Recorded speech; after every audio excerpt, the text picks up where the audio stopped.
Karunakaran, please. SBC Karunakaran. SBC Karunakaran.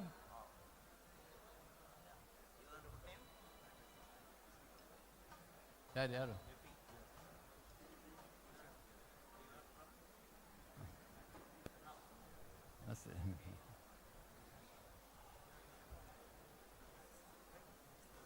SBC Karunakaran.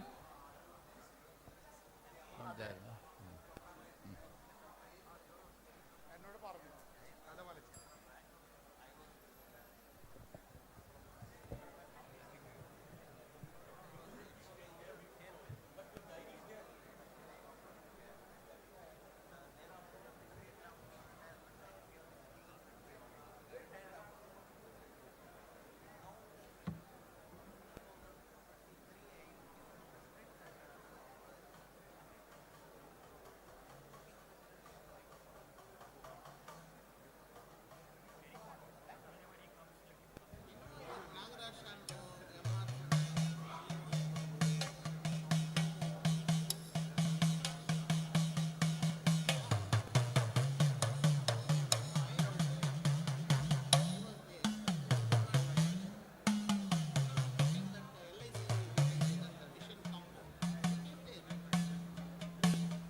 Hello.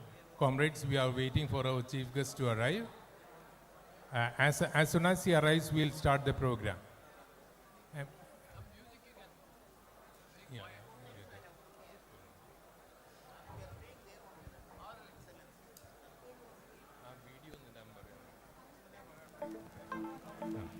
we will play a video. In the meanwhile, we are playing a video.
Hello. Our dear President, Comrade Ajay Reddy has requested one of among us to sing a song. Any one of us who can sing well, please come onto the stage and sing a song. This is a very rare opportunity. Ajay Reddy has consented and requested any one of us who can sing a song.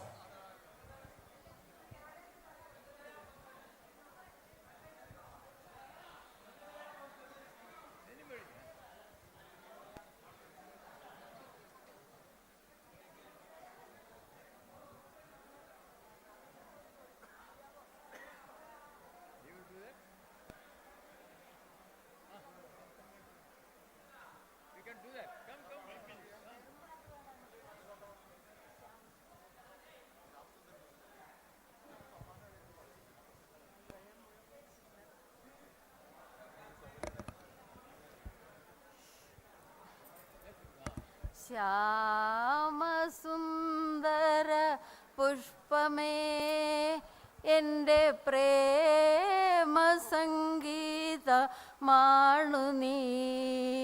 ധ്യാനലീനമിരിപ്പു ഞാൻ, ധ്യാനലീനമിരിപ്പു. ഗാനമെന്നെ മറക്കുമോ, എൻ്റെ ഗാനമെന്നിൽ മരിക്കുമോ.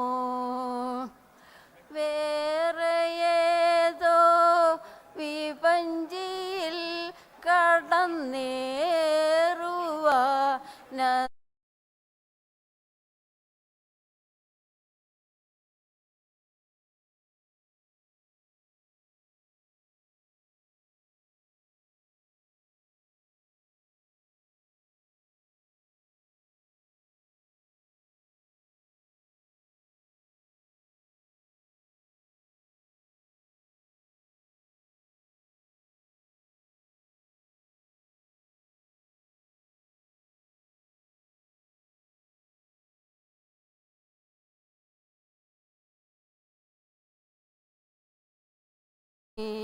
ധ്യാനലീനമിരിപ്പു ഞാൻ, ധ്യാനലീനമിരിപ്പു. ഗാനമെന്നെ മറക്കുമോ, എൻ്റെ ഗാനമെന്നിൽ മരിക്കുമോ.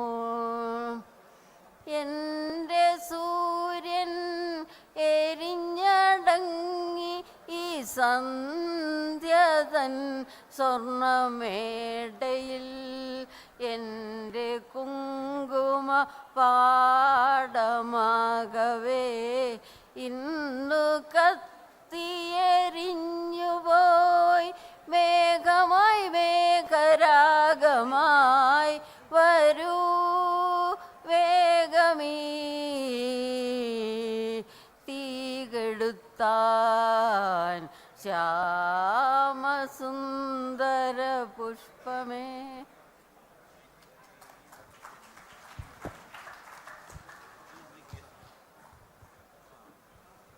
Our Chief Guest, Honorable Justice Shri V.J. Arun has arrived. We welcome you to the dais, sir.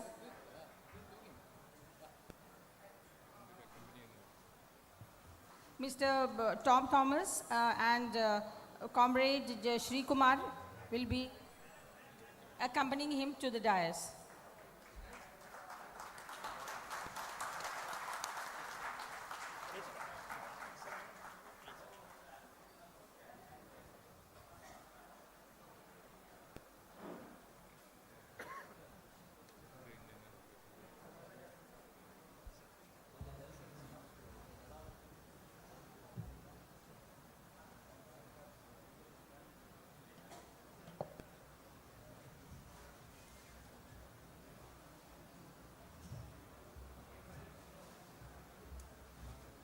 We have on the dais today President of the meeting, Comrade K.V. Acharya. Let me say a few words about K.V. Acharya. Comrade K.V. Acharya, National President of AIBPARC, is a veteran leader in the bank officers movement right through his young and grey days in Indian Overseas Bank. As the founder president of AIBPARC, he has been the synonym of the bank retirees' pride and courage, hope and honor. As the architect and joint convener of Confederation of Bank Pensioners and Retirees Organizations, he has been coordinating the actions and agitations of bank retirees against the injustices and for the redressal of their long pending grievances. We welcome you, sir. We have also General Secretary of AIBPARC, Comrade Suprita Sarkar. Comrade Suprita Sarkar, National General Secretary of AIBPARC, represents the hope and aspirations of lakhs of retired bank officers in the country who are on a war path to achieve their just and genuine demands of pension updation and inclusion of special allowance for pension. Calm and cool outside, Comrade Suprita is a roaring lion when it is a matter of bank retirees issue. All the members and well-wishers of AIBPARC who are here online and offline are eagerly awaiting to hear Comrade Sarkar about the developments at national level and the organizational level affecting the bank retirees. Our chief guest today is Honorable Justice Sri V.G. Arun.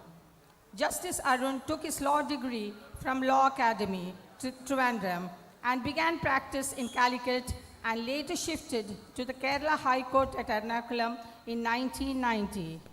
He became a permanent judge of the High Court in September 2020 and finally retired from service on 24 January 2026. Honorable Justice V.G. Arun is a respected former Kerala High Court judge, noted for his progressive judicial philosophy, clarity in legal reasoning, and commitment to constitutional values. Even after retirement, he continues to contribute to public administration through important assignments like the Sabarimala Master Plan. We have next Comrade R. Shekharan, President AIBPARC. He is the guest of honor today. We also have on the dais Comrade G.D. Nadaf, Advisor AIBPARC, former GS AIBPARC, GS Federation of SBI Pensioners Association, and joint convener CBPRO. We also have Comrade Harvinder Singh, former General Secretary AIBPARC, Comrade P.K. Sarkar, Advisor AIBPARC and former President AIBPARC, Comrade C. Gangadhar Yadav, Working President, retired from Syndicate Bank, Comrade P.S. Patki, Working President, retired from Bank of India, Comrade S.B.C. Karnakaran, Working President, retired from IOB, Comrade A.N. Krishnamurthy, Working President, retired from Canara Bank, Comrade S. Kuppuswamy, Working President, retired from Indian Bank, Comrade Subhash Chand Ahuja, Working President, retired from Bank of Baroda, Comrade Tarunesh Chatterjee, Treasurer, Punjab National Bank,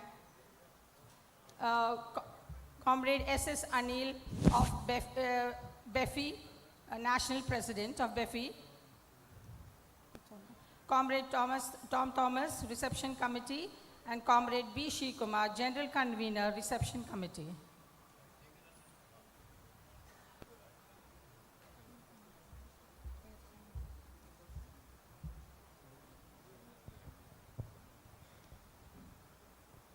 Comrades, for your information, we all know AIBPARC is a political organization established in 2012 under the auspices of AIBOC for the welfare of retired bank officers.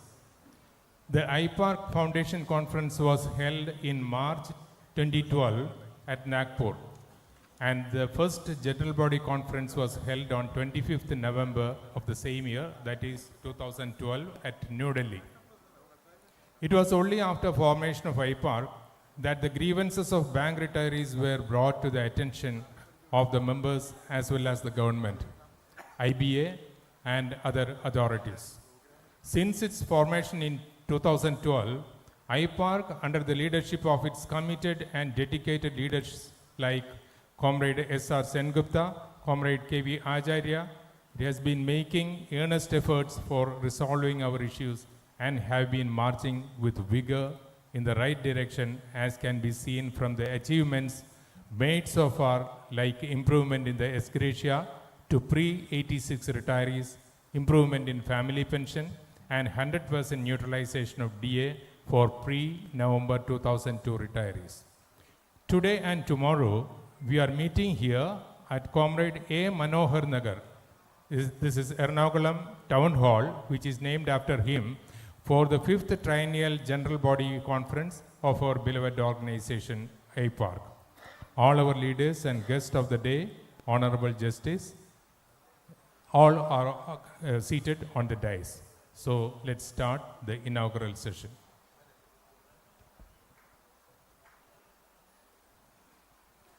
Now I invite Srimati Radhamani, retired from State Bank of India, for the prayer.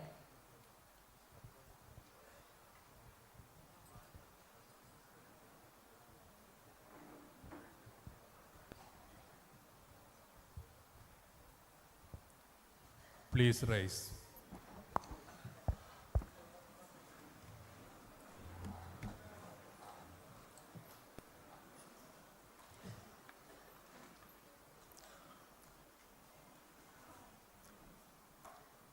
ഹൃദയരാഗതന്ത്രി മീട്ടി സ്നേഹഗീതമേകിയും കർമ്മഭൂമി തളിരിടുന്ന വർണ്ണമേകിയും നമ്മിൽ വാഴുമാതിനാമം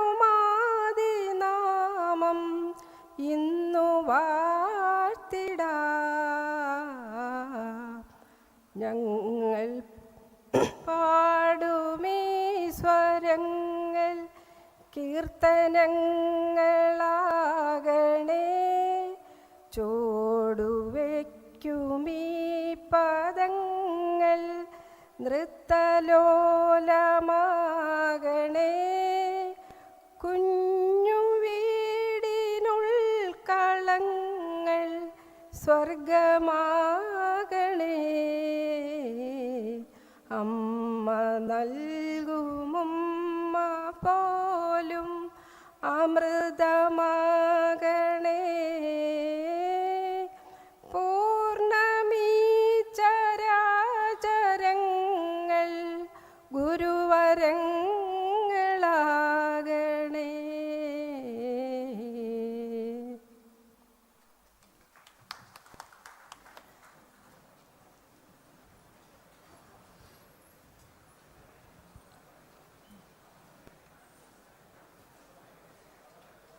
Now I invite Comrade Tom Thomas, AIBPARC Kerala State Unit President and Chairman of the Reception Committee, for the welcome speech.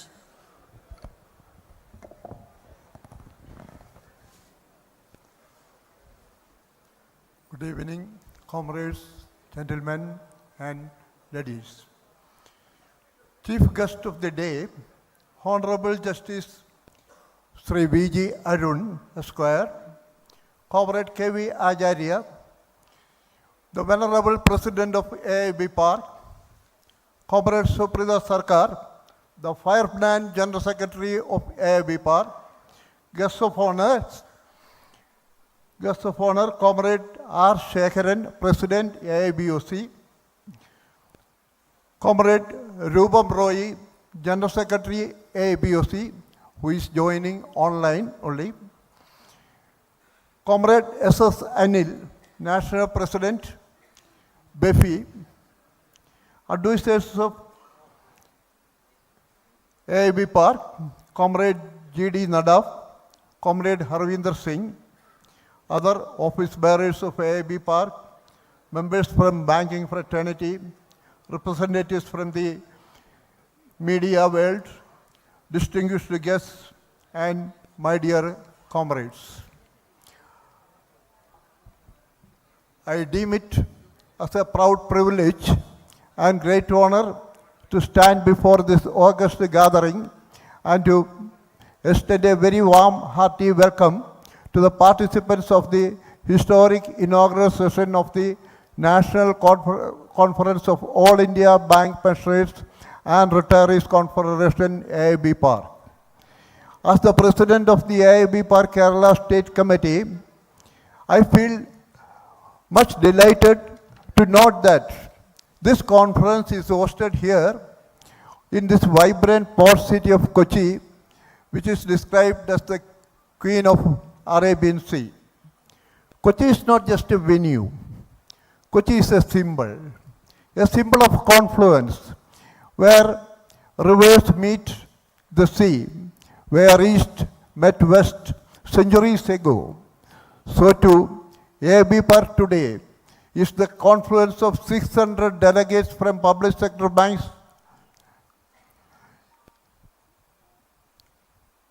private sector banks, and regional rural banks from Kashmir to Kanyakumari. Kochi is a symbol of resilience. This part of city has weathered colonial powers, monsoons, and tides. Unlike Kochi, our retirees have weathered broken promises, legal battles, and inflation. Yet we stand tall. Kochi is a symbol of transformation, from spices to software, from fishing nets to fintech. Kochi reinvented itself without losing its soul. Comrades, that is exactly what you did to Indian banking. From ledgers to laptops, from social banking to digital banking, but never losing the human touch. Kochi teaches us that heritage and modernity can coexist. That is AIBPARC's message too. We have our past service and we demand a future with dignity. To hold our conference in Kerala, the land of high literacy, strong trade unions, and social justice, is doubly meaningful. This soil understands struggle, understands rights, and understands unity. So let this conference in Kochi be remembered as the conference where retirees set a new course, like the ships that once sailed from this harbor to change the world. We meet these days not merely to see and reminisce, but to revolve many vital issues. We know pension updation, though vouched by legislation and made known to the nation through Gazette notification, still remains a mere dream, making rule of law a mere mockery. Pension that does not grow with inflation is a pension that withers. Pushed to the walls by the parties concerned, we are now waging a legal battle at the highest court of this country, hoping that justice would be met soon with proper jurisprudence coupled with judicious decision. I would also like to caution this conference that when we succeed in the current legal battle, the callous attitude and the scant respect many private sector banks shows towards the sanctity of signed pension agreement may pose a challenge to organizations like AIBPARC, UFBU, and CBPRO. This is already shamefully displayed by all the signatory private sector banks except Federal Bank. In the case of ex gratia, when these private sector banks are morally, ethically, legally, and financially bound to honor the bilateral decision.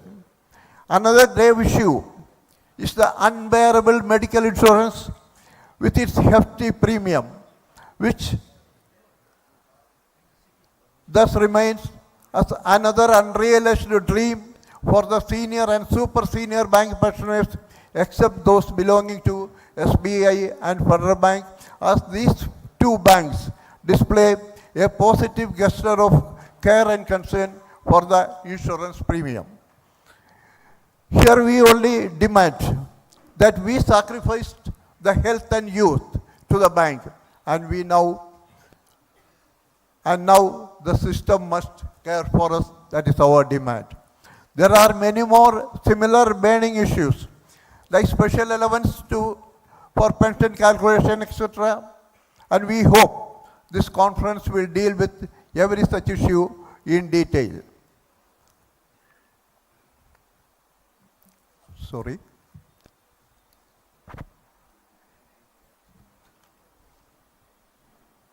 Comrades, our demands are not political.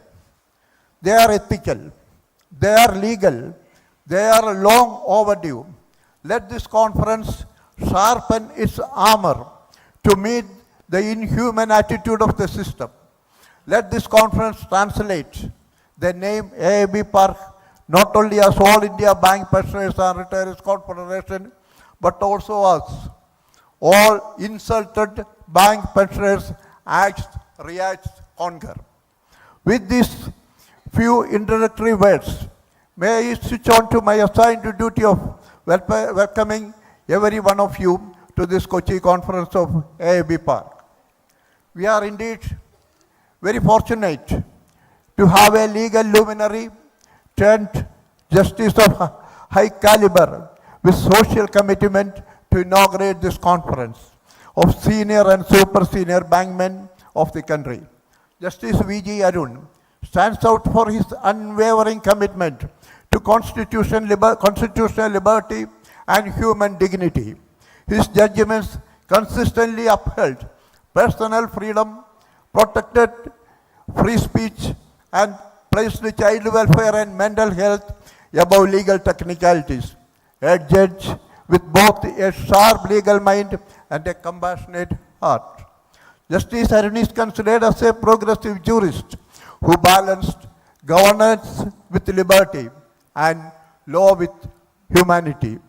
From personal liberty to social justice, his ruling strengthened the very soul of democracy. With a heart full of reverence and esteem, sir, may I extend a very hearty welcome, and we warmly welcome Honorable Justice Mr. V.G. Arun.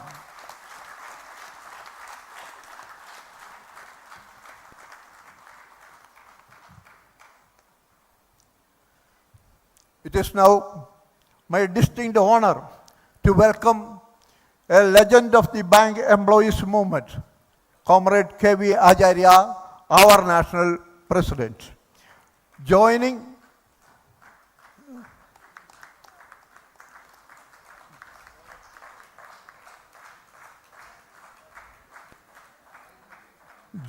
Indian Overseas Bank in 1969, he rose from Award Staff Union leader to General Secretary of IOB Officers Association and served as Officer Director of IOB. A signatory to the historic pension settlement of 1993, he shaped the very security we enjoy today. As founding president of AIBPARC since its inception in the year 2012, and being one of the founding fathers and joint convener of CBPRO, Comrade Acharya has been the unwavering voice of bank retirees across the country, BCom, BL, CIB, and a human rights scholar. But above all, just like his beautiful name reveals, he is our Acharya, our teacher, guide, and fighter. Like your good selves, sir, AIBPARC also stands tall because you stood firm. Kochi salutes you and warmly welcomes you, Comrade Acharya.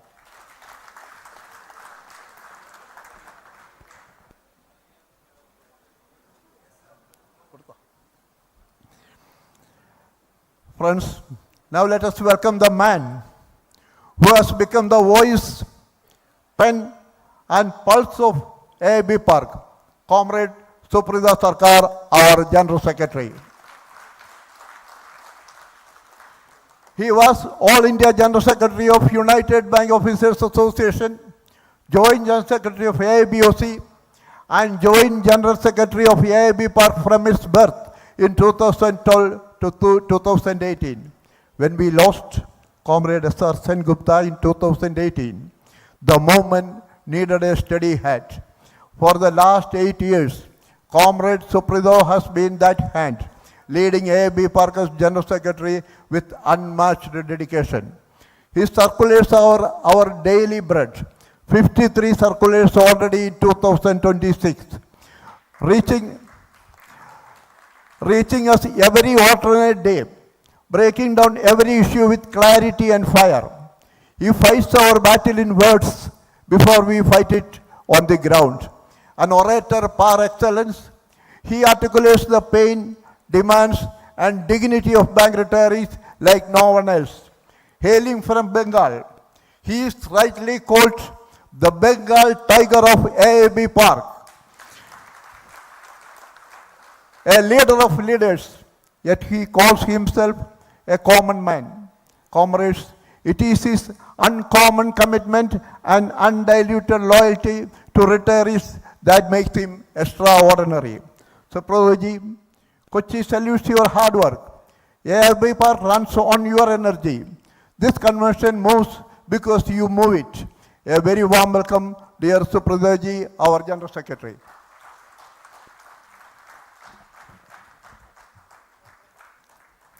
Comrades, today we are blessed with three guests of honor. The President and General Secretary of AIBOC, our parent organization, the President, Comrade R. Shekharan in person, and the General Secretary, Comrade Rubam Roy online. Carrying forward the battle cry of Bank Bajao, Desh Bajao, these two leaders lead lakhs of serving officers who stand shoulder to shoulder with retirees. AIBOC and AIBPARC are two arms of the same movement, one in service, one after service. But our goal is one, dignity for every banker. Their presence here, online and offline, is not just ceremonial. It is a declaration, a firm declaration. The unity of serving and retired is unbreakable. Comrades Shekharan and Comrade Roy, your signature of commitment and strengthens this convention very much. AIBPARC thanks you, comrades, for that solidarity. Comrade Shekharan, Comrade Rubam Roy online, a very warm, fighting welcome to you both, the great leaders of AIBOC. Now we are having Comrade S.S. Anil, National President of BEFI. We, the entire House, is grateful that BEFI stood firm with AIBPARC, with all the retirees across the country, across the cadres for the pension updation. Even they were bold enough to boycott even the bilateral discussion if it is without pension updation of the retirees. And perhaps some may be finding very happy that BEFI is no more, they can continue the negotiation, neglecting the pensioners' updation issue. But we are here very happy to see that BEFI, Bank Employees Federation of India, with its leader coming to Kochi for extending their support for our long pending demand, nor sorry, our own right already announced by the Government of India as our eligibility. Comrade Anil is from Kochi. We are very proud. And Comrade Anil, we are very happy that you enriched this podium with your gracious presence on this day. Hearty welcome, fighting salutes to you, sir.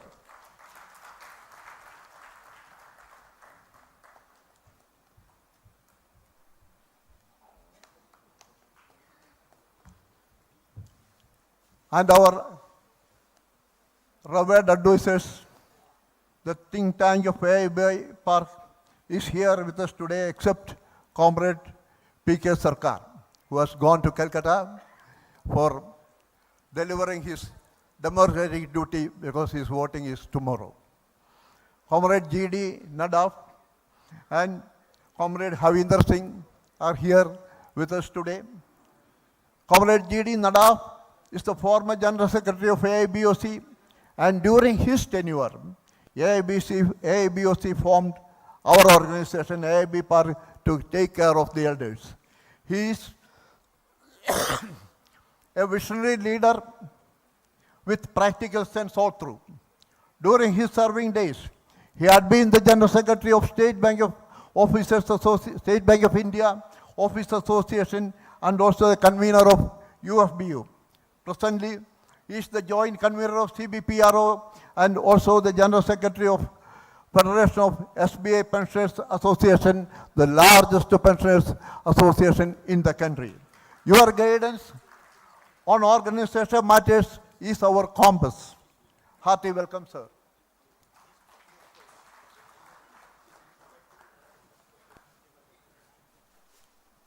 Comrade Harvinder Singh is a former General Secretary of AIBOC and the General Secretary of the Federation of Bank of India, Officers Association. Now he is the General Secretary of Federation of Bank of India Pensioners and Retirees Association. After the formation of AIBPARC, Comrade Harvinder Singh, in the capacity of the then General Secretary of AIBOC, our parent organization, organized the first conference of this organization at Delhi. During his tenure, AIBOC made the first lump sum contribution to AIBPARC, enabling us to kickstart our activities. Comrade Harvinder Singh is still our power bank.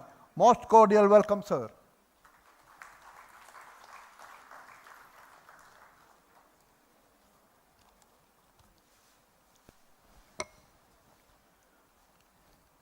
The effective working of our organization is efficiently affected by 6 amazing working presidents who are all stalwart leaders of Bank Officers movement, pre-retirement and post-retirement. With unreserved appreciation for the hard works rendered by these working presidents, we wholeheartedly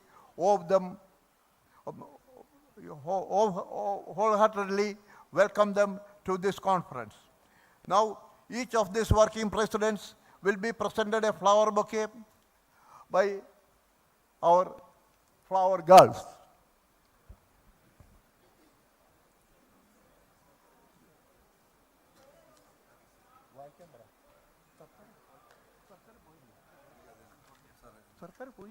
Sorry.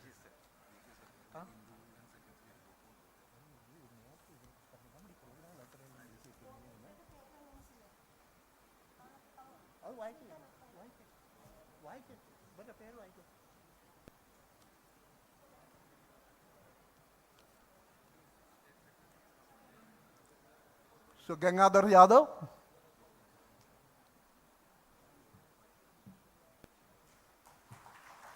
P.S. Patki.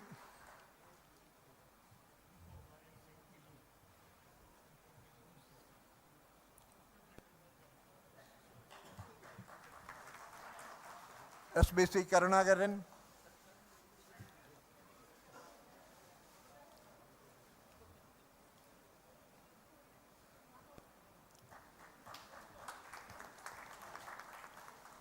A.N. Krishnamurthy.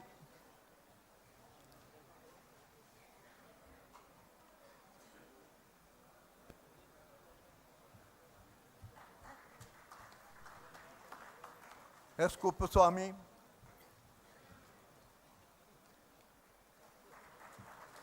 And Subhash Chandra Acharya.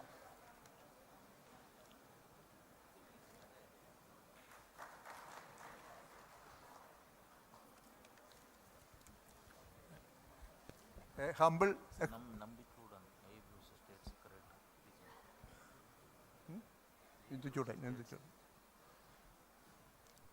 an apology. Comrade P.K. Sarkar is here with us. He said that he will be leaving only tonight, no? Sorry. As we know, he is a former president of AIBOC and another advisor of AIBPARC. He also held the prestigious position of the convener of UFBU during his serving days.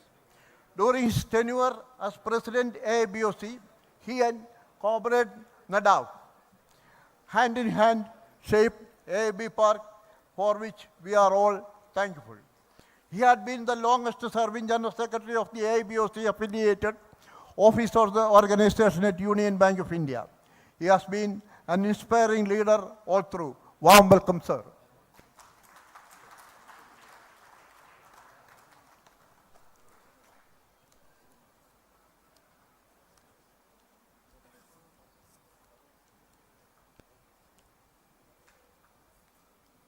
AIBOC Kerala is a great pillar of support for AIBPARC Kerala. The man who stewards the state committee, Comrade Introductory, is here. He is always, we know, even in the AIBOC, highest conferences, when our issues are little bit relegated, he immediately rise up and say, we should not forget the retirees who are our forefathers. We are extremely thankful for being here, Comrade Introductory, and we offer our warm welcome to you too.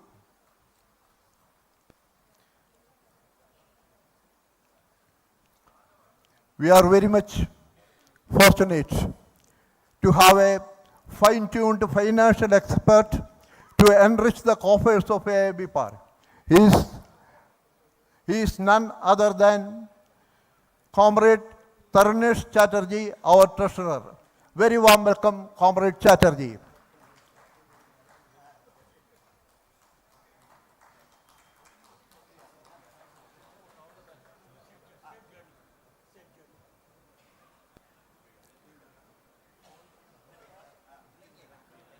There is the galaxy of our office bearers attending this conference to enrich its deliberations and to guide its decisions. We welcome them all to this Cochin conference. Now, comrades, look around this magnificent hall. Along with us sit nearly 600 delegates and observers from Kashmir to Kanyakumari, from Ahmedabad to Assam. You represent the entire Indian subcontinent and every affiliate of AIBPARC, public sector, private sector, and regional rural banks. You are not ordinary retirees. You are the architects of modern banking. You took banking from ledger to computer, from branch queues to ATM cards, from passbook to UPI. You only carried social banking to the remotest villages, and you brought those same villages into online banking, mobile banking, and high-tech banking.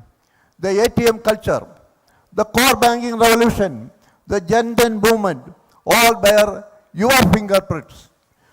You transformed not just banks, but the financial habits of 140 crore Indians. And you represent the entire Indian bank retirees who made the social banking a household name in every village, every town, every city, and every metro. Today, you sit here, including all the delegates and observers and office bearers of this organization. Today you sit here not to rest, but to claim dignity for that service. Pension updation, medical insurance, special pay problem, finally respect and due dignity. These are not favors. They are our rightful dues for building the banking edifice of this nation. A special word of welcoming to all those comrades, the valiant warriors of AIBPARC who made the rally of today, adding a new colorful chapter in the history of AIBPARC, shouting slogans, protesting the injustices, conveying our grievances, and hailing our dear organization. AIBPARC, you all made today's massive rally marvelous, putting impressive imprints in the history of bank retirees movement. Very cordial welcome to these militant comrades. Our membership is there. Membership Ernakulam, Cochin, Kerala membership is there. Our delegates and observers are there. You made today's rally a massive one. Congratulations, and I salute you all. A big salute to you from Kerala, AIBPARC State Committee. I also take this opportunity to remind all those who attend this conference that your interactions and feedbacks, the news and views, introspection and interpretations all enrich this conference. We hope this conference will come out with clear cut instructions and demands, slogans to the public of the country to rectify our present position, pathetic position of injustice and insultation.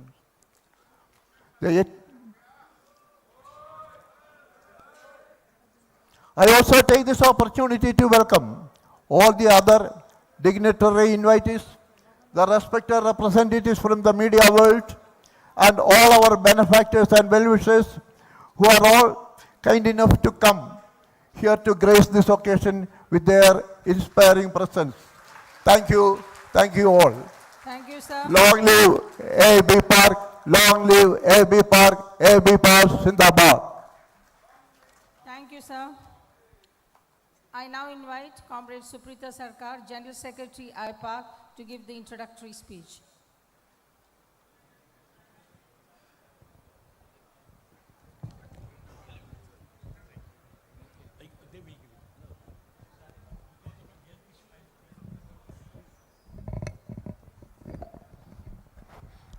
Respected President of the meeting, Comrade Acharya, illustrious leaders of the bank pensioners and retirees movement on the days, my very dear comrade R. Shekharan, President AIBOC, my brother Comrade Anil, my brother Comrade Indushudan, all leaders on the days, and very honored guest, Honorable Justice Retired Shri V.G. Arun, my friends and comrades, leaders, activists, ladies and gentlemen. The most privileged task of introducing this organization comes upon me. I really cherish it. Such a marvelous display of style and grandeur, it can be done by the retirees of Kerala only. I salute. Such a marvelous demonstration of coordination, conviction, and confidence can be displayed only by the people of Kerala only. I salute. 1,000 delegates coming from different parts of the country who have braved their age and ailment. I salute them. I salute the 500 retirees who have thronged this place from different parts of Kerala. It is really something magnificent. Comrades, friends, and greats, this organization was formed in the year November 2012. It was formed and floated by AIBOC. AIBOC has a policy resolution that is available in our website. It is a marvelous document. I always call upon everybody who are associated with the retirees movement to kindly read it again. AIBOC declares with pride, know all men by this declaration that AIBOC is floating an all-cadre, energetic organization of bank pensioners and retirees, which will be independent one. Secondly, AIBOC declared that all the retired persons today, they have sacrificed their yesterday for the cause of the bank, for the cause of the organization, for the cause of the nation and the society. So it is the duty of AIBOC to see that their well-being is taken care of. It is a proud document. I will be complimenting our originating force, Comrade AIBOC and their leaders. Now, we have a membership of nearly 150,000 in 23 affiliates. Our affiliates are in all nationalized banks. Our affiliates are in several private sector banks and few RRBs also. This is the organization which has been fighting for the cause of the retirees for the time of its formation, from the time of its formation. Now what is the thing? In the present situation, this is a galaxy. This conference, the 5th Triennial Conference, this Triennial Conference gives a message. The message goes to the government, the message goes to Indian Banks Association, the message goes to the society. The message which should go to the government is that, sirs, please do not play ruthless joke with the senior and super senior citizens of the country. If you make a delay of 1 month, 1 year, 2 years or 5 years, the only thing that you are doing is that you are ensuring the death of several senior citizens in some part of the country or the other. Every day, the pensioners are dying. They are a captive community. Their number is coming down. Government is probably interested to see if there is a delay of 1 year, 2 years, 3 years, their number will diminish and the burden of the government and the bank will be less. This should be stopped. A message should go that we are covered under a defined benefit pension scheme. We are not a funded scheme at all. The message clearly tells that a funded scheme pension is that scheme where the pension depends upon the yield of the fund, and defined benefit pension is a statutory liability which will grow. Our guests will be surprised to know that an alternate interval of 5 years, the salary division agreement of the people, working people are done, but the benefit of updation of pension is not done, although it has been very, very, very clearly written in the book. So far as IBA is concerned, this house will carry 2 messages only, and that is sufficient for us. The first message to the IBA chairman and his chief executive of IBA is that stop telling lies. You are veteran bankers. You have a background of several decades of service. Why you are swearing an affidavit, even in the Supreme Court, telling that there is no concept of pension updation? It is a gross lie. We are having with us the pension brochure of Indian Banks Association, which has a foreword written by Mr. V. Liladhar, the then chairman of the bank. In that brochure, IBA himself is telling that additional pension, if any, is to be made applicably universal to all. It is not for a few batch of 186 to 311087. It is applicable for all the retirees. The people will have to understand that this is the message. And the chairman of IBA, and the executive director and the HR advisors of IBA, I will only remind you to remember that you had been bankers. 10 years back, 15 years back, we have seen certain bankers, certain chairmen who thought that they are the head of the family. They are duty bound to look after the well-being of the people. But since when the concept of executive director and managing director's appointment came in the government's hand, and since when government service conditions were made applicable to them, the chairman and the executive director working in banks, they have only duty now to manage the government, to please the government, to comfort the government, so that after their normal service is over, they can get a reappointment at a fabulous price. Shame, we do not like it. Comrades, you know our party is clear. Today is not my day. Today is the day of the guests. We have very honored guests. They will speak us something. We have very honored younger brothers. They will speak us something. But from this conference, AIBPARC gives one clear message to you, that we have many more miles to go and we have many more paths to cross. We are fighting the court case in the Supreme Court. Tomorrow is a very, very, very valuable day. We believe that justice will be ultimately with us. But you know, in any meeting all over the country, when I tell people that we are spending money, we are giving our intellectual resources, we are doing everything, members have a feeling, when they clap, I fear. Because they feel that tomorrow the case will be over. After 1 month or 2 months or 3 months, the judgment will come in my favor and I will be getting the benefits within another 2-3 months. But comrade, every prudent man knows that until and unless the final justice is pronounced, it is not good to make any forecast. We only tell you whether favorable or unfavorable, we do not bother. This organization is commitment bound to go with you up to the end of the path. We will say to it, we will not spare a single tire that is available in our country. Legislature is represented by the government and the bureaucracy. We are knocking the door of the minister. We are knocking the door of the DFS. It will continue. Our efforts in judiciary will continue with all earnestness, and ultimately nobody can snatch away the streets from us. If nothing is left, we will again hit the street to see that the elder citizens and the senior citizens get ultimate justice. With these few words, I wish you a better life ahead. Namaskar.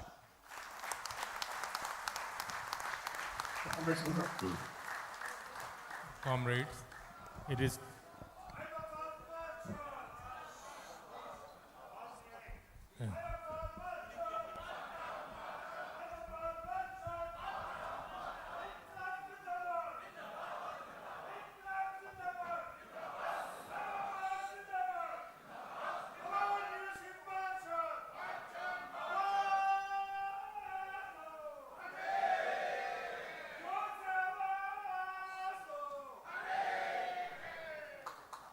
Comrades, it is time for the official inauguration of this function. Now, our chief guest, Honorable Justice Arun, will light the traditional lamp marking the inauguration of this conference. Request all leaders present on the dais to join the lamp lighting ceremony.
May I now request Honorable Justice Arun to deliver his inaugural address.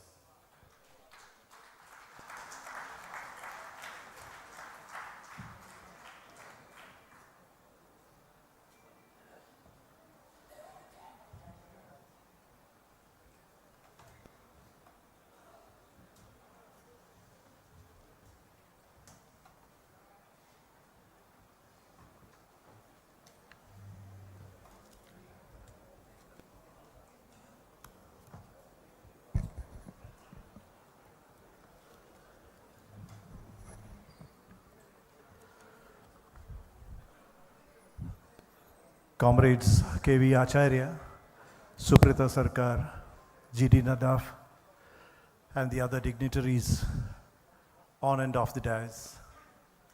At the outset, Let me congratulate each one of you for turning out in such huge numbers, which I never expected, braving this inclement weather.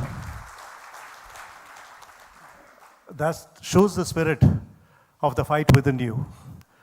It is with immense joy and honor that I stand before you today to inaugurate the 5th Triennial National Conference of the All India Bank Pensioners and Retirees Confederation. My happiness arises from the realization that I'm addressing the architects who built the strong foundation of modern Indian banking through decades of dedicated service. I salute you. During your long tenure, you have navigated economic and administrative reforms, technological revolutions, and countless other challenges with wisdom, integrity, and unwavering commitment. Even in retirement, your guidance, insights, and mentorship continues to be an inspiration to serving officers and future bankers.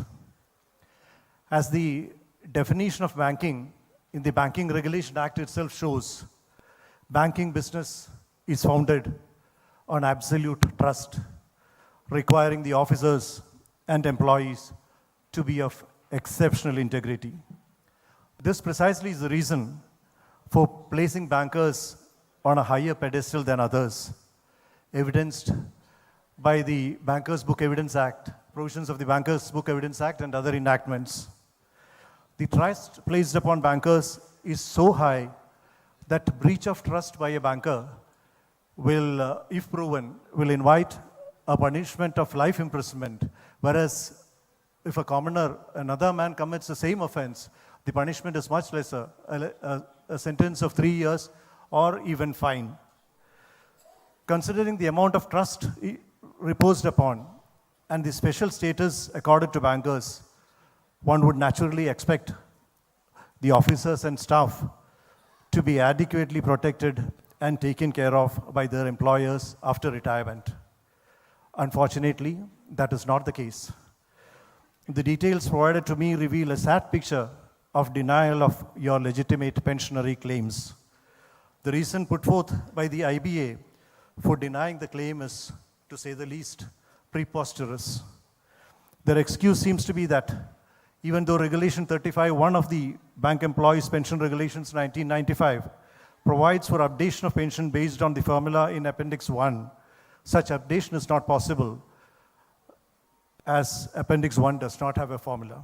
This quirky stand of the IBA reminds me of the Latin maxim, nullus commodum capia potest de injuria sua propria. In short, it means that no man can take advantage of his own wrong. This principle, rooted in equity and justice, prevents a party from benefiting from their own misconduct, manipulation, or unlawful act, as is being attempted by the IBA. The approach of the IBA towards the retired employees, whose blood and sweat is the foundation on which the edifice of today's banking business was built, is, let me put it pithily, reprehensible. I refrain from delving further into the issue as the dispute is pending before the Honorable Supreme Court and is likely to be resolved without further delay. Pertinent, or rather sad in this context to note that MC Singla, the first petitioner, original petitioner, is no more, and the case is now being contested by his legal heirs. I understand that the compulsion to pay a high premium for availing the benefit of group medical insurance is another issue regarding which also talks are going on. Indeed, based on the discussions held in this conference, you will decide whether the issues are to be resolved through litigation or agitation. Suffice it to say, our Constitution guarantees the right to freedom of speech and expression to all its citizens. As a matter of fact, unless the freedom to question authority, protest against wrong policies, and express disagreement is exercised, we face the risk of democracy sliding into authoritarianism. As rightly observed by a former Chief Justice, the right to dissent is a symbol of a vibrant democracy, while suppression of dissent is a feature of authoritarian regimes. I'm extremely elated to note that the participants of this conference have come from the length and breadth of our great nation, bound not only by profession, but by shared values, experiences, and lifelong friendships. Therefore, I see this confederation as an excellent example of fraternity or brotherhood, one of the core values of our Constitution. The far-sighted Dr. Ambedkar had warned that without fraternity, liberty and equality, the other two values, would be rendered dead letters. He saw fraternity as the glue that binds individuals into a cohesive society, preventing divisions from undermining democratic governance. Unfortunately, in contemporary India, fraternity remains under-realized, and a moment is towards polarization rather than cohesion. Retired persons like us can fight this malady by trying to educate our brethren about the lurking dangers. Here, I wish to point out that retirement is not an end, but a punctuation mark, rather a semicolon, and all of us have duties to discharge and miles to go before we sleep. On that note, and wishing you all success in all your endeavors and fights, I declare this meeting as formally inaugurated. Jai Hind. Thank you. Thank you, Honorable Justice Arun, for your inspirational words and the inauguration of this function. Comrades, let us join together and put our hands together for Harvinder Singh. It is his birthday today, so let us put our hands together to join you, sir. Comrade. Thank you so much.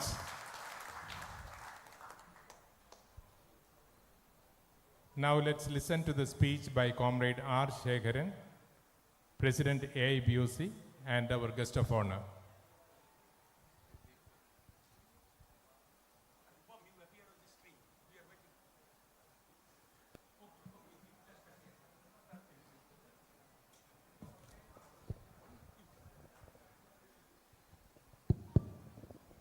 Comrade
that the incentive should be paid to the top executive, including officers from scale 4 and above. This was given on 18th of March. Immediately we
President AIBOC, our guest of honor, to deliver his speech.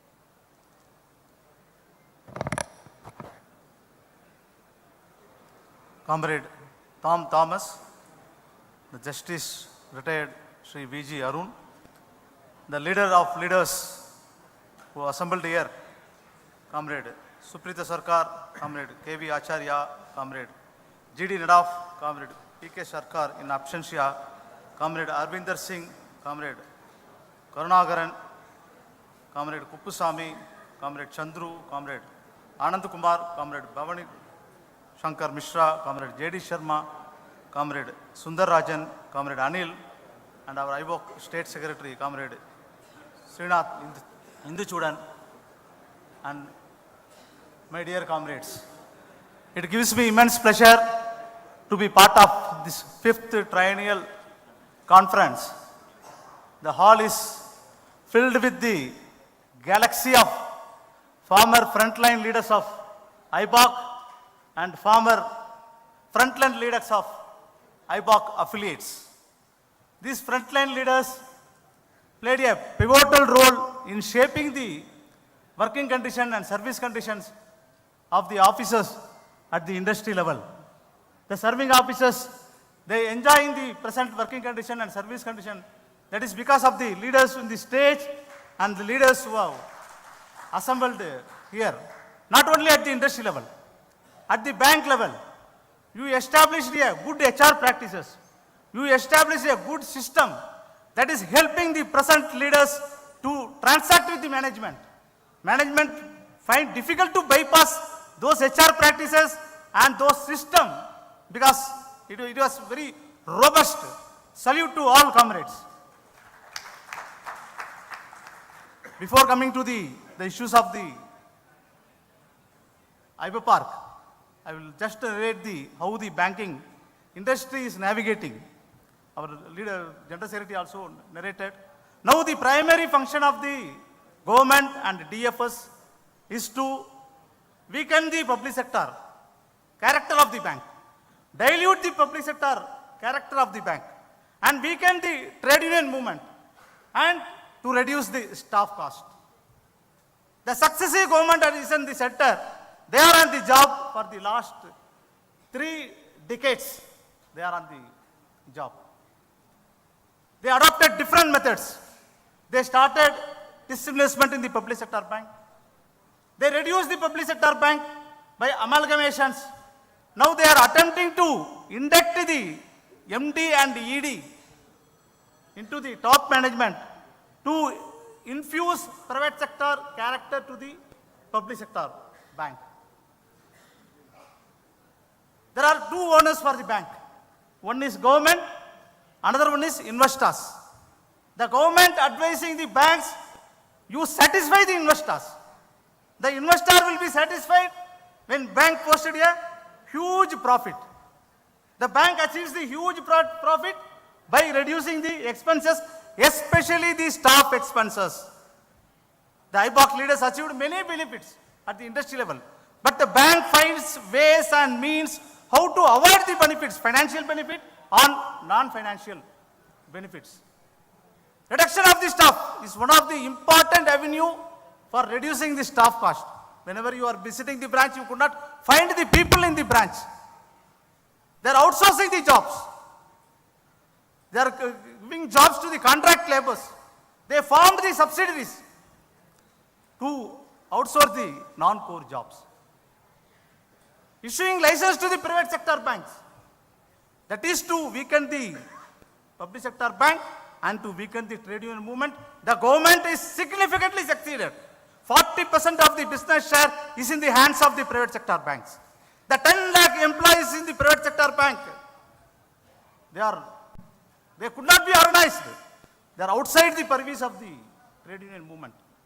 The imperialist countries, they used to ensure that developing country should not join together so that their resources can be exploited.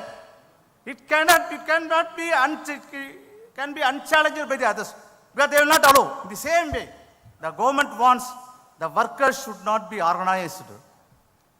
You join anywhere. You join some club, you join some cosmopolitan club, you join some cinema fans club, you join, but don't organize under the trade union, because this trade union, they raise the consciousness of the people. They raise the consciousness of the people against the exploitation. They will question the injustice. They will ask for social justice. They will ask for equity. And the government finds ways and means to deorganize the people. You all aware, the officers, the banking industry, they stopped posting of the employee and officer director, and they are, in the transfer policy, they are including how long the office, as General Secretary has told, how long the office bearer can stay. Now they introduce the PLI as a tool. Now why we have opposed? The 95% of the staff who are at the branches, they are mobilizing the business. They are ensuring the stability in the banking industry. They are taking care of the needs of the general public. But they are giving 5% of the employees, that is executives. They are paying 12 months basic pay. 12 months basic pay as a PLI, huge amount. But these people who are serving in the field, they will be paid 5 days, 10 days, and 15 days. I doubt whether the government deliberately to reduce the performance of the bank, to demotivate the people, they are introducing such a PLI. See, performance appraisal can be used for promotion. But here the performance appraisal, they are try to use for incentives. If we allow They will use the performance appraisal for payment of increment also, payment of salary also, payment of for the retention of officers also. Like the private sector, they will try to introduce. Hence, comrade, it is a challenging period for the trade union movement in the banking industry. And your period also very challenging. You all handled and you retain the public sector character, handed over to the present leaders, and present leaders definitely try to protect the working conditions, service conditions, whatever our leaders bestowed to us. Coming to the issues of the pensioners and retirees issues. Comrade, as our earlier speakers have told, the issues of the pensioners, retirees have gained attention, have gained momentum after the AIBPARC has been formed. Because the leaders are such leaders.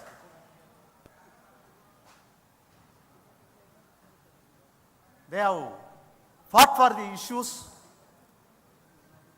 They gained the confidence and support of the UOB leaders. They gained the support of the IBOC leaders. They gained the support of the IBA. And they clinched the family pension at par with the central government. They clinched ex gratia for the employees who retired pre-1986. And they clinched the DA neutralization pre-2002 retirees and medical insurance, combined medical insurance for the serving officers and the retirees. Because of their consistent struggle, persistent follow-up, and struggle at the street, the government was forced to give the ex gratia for the pensioners. The government was forced to give ex gratia for the pensioners. But that is not our expectations. Our expectation is the updation of pension. Comrade, DA will take care of the inflation and price rise. Whether it will improve the standard of living of the pensioners, whether it will ensure the equality among the pensioners. If a person retires 20 years ago, a person retired now, there is a difference of pension is there. They worked in the same institution, they worked with the same, held the same post, with the same commitment, with the same responsibility. A person who retired 20 years back, they receive the modest pension. The person who retired now, he receives the higher pension. Pension in the banking industry has been formed in lieu of the CPF. In line with the central government pension.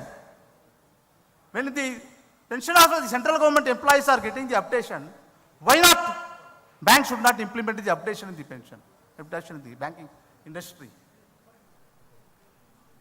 When the wage revision under the central pay commission is happening, the pension is revised, the old pensions are taken care, the parity is ensured. But with the wage revision happening through bipartite settlement or joint note in the banking industry, pension revision not happening, old pensioners are not taken care, and parity is not ensured. Hence, we are demanding for the rightful parity. I don't think these expenses cannot be affordable by the bank. The banking industry as a whole, public sector bank has posted a 1.73 lakh crore. I feel it is the 2 to 3% expenses for them. It is affordable by the bank, but they don't have the commitment, and it is due to the curtailing expenditure. Our General Secretary has told that the top management to appease the government, they don't to curtail the expenditure and they'll get the better posting. It is IBOC will ensure, IBOC will fight, IBOC will take the commitment from the AIBPARC, will ensure the updation of pensions. Still many more issues are there. Many more issues. The reckoning of the special allowance to compute the pension and gratuity, and the GST on the health insurance, it is there. and many more issues IBPARC is fighting. At the bank level, I am fan of the retirees organization, I can say. Because the level of issues they attend at the bank level, the issues are recurring. The retirees association has been attending instantly all the issues. The list of issues, if I read, the time will not be sufficient. That many issues they clinched at the bank level. I am really impressed the way the AIBPARC has been organizing the pensioners, the way the retirees association functioning at the bank for improving the standard of living of the retirees and pensioners, and to bring shares to the life of the pensioners. I assure that IBOC will stand by all the demands of the IBPARC, will stand with all your endeavors. With this assurance, with these remarks, I wish this conference a great success. Thank you very much. Thank you, Comrade Shekharan. Comrades.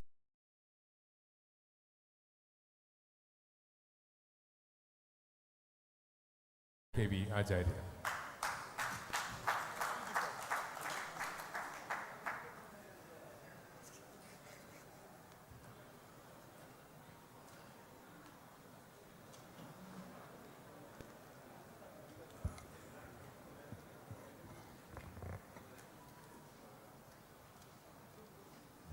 Honorable Justice Varunji, Comrade Shekharan, General Secretary of IBOC, Comrade Nadav, Comrade Harvinder Singh, Working Presidents of IBPARC, IBOC State Secretary Comrade Introductory, Beefy Leader Comrade Anil, and our own former State Secretary of IBOC, Keralam now, Comrade V.K. Prasad, advocate, who is espousing the cause of the retirees, whether it is special allowance or whether it is GST case. Both the cases he is handling. He has come down here. I heartily welcome him also.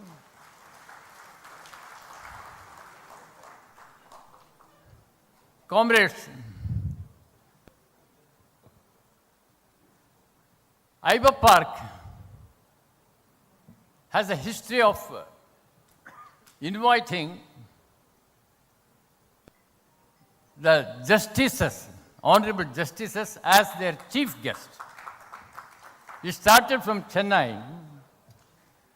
Our Chennai conference was inaugurated by the former High Court judge of Madras High Court. Our Bangalore conference was inaugurated by Justice Gopal Gowda of Supreme Court. Today, we have the privilege of having Comrade Honorable Justice Varunji as our chief guest. There is a divine message in this kind of invitation for the judges to come and be the chief guests of our conference, because comrades, we are fighting for justice. And when we are fighting for justice, the justice, they come, and we are very hopeful that the justice to us will be delivered by the Honorable High Court and Honorable Courts. I am extremely thankful to Honorable Justice Varunji for having given a beautiful inaugural speech endorsing the philosophy of IBPARC. We have been having this proceedings right from the morning, comrades. I had the opportunity to address you in the morning also. I must say that I'm more rejuvenated now. Comrades, you are all a witness to the great rally, the procession, 1 kilometer away from this place. People with the age of 70, 80, in the hot sun, lady retirees holding the placards and raising the slogans, walking, unmindful of the heat which they have to face, giving a message to the powers that be that don't ever dare to ignore the senior citizens of this country, especially the bank pensioners and retirees. We amply proved, comrades. Many of us were initially worried that will we be able to walk in at 3:30 when the sun is very, very hot and harsh on us. But people took a resolution that we will walk, because we have to demonstrate that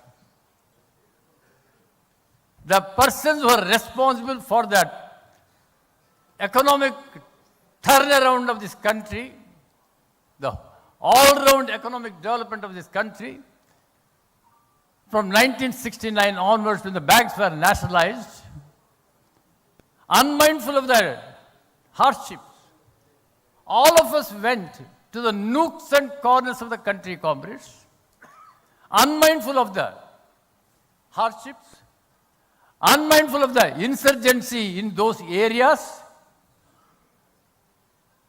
the terrorist-infested areas, border areas,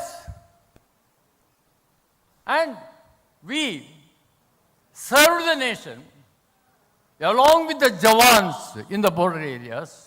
You go to Kargil, you go to eastern sector, in the border area, whether it is China border or Pakistan border, you can see two sections of the population.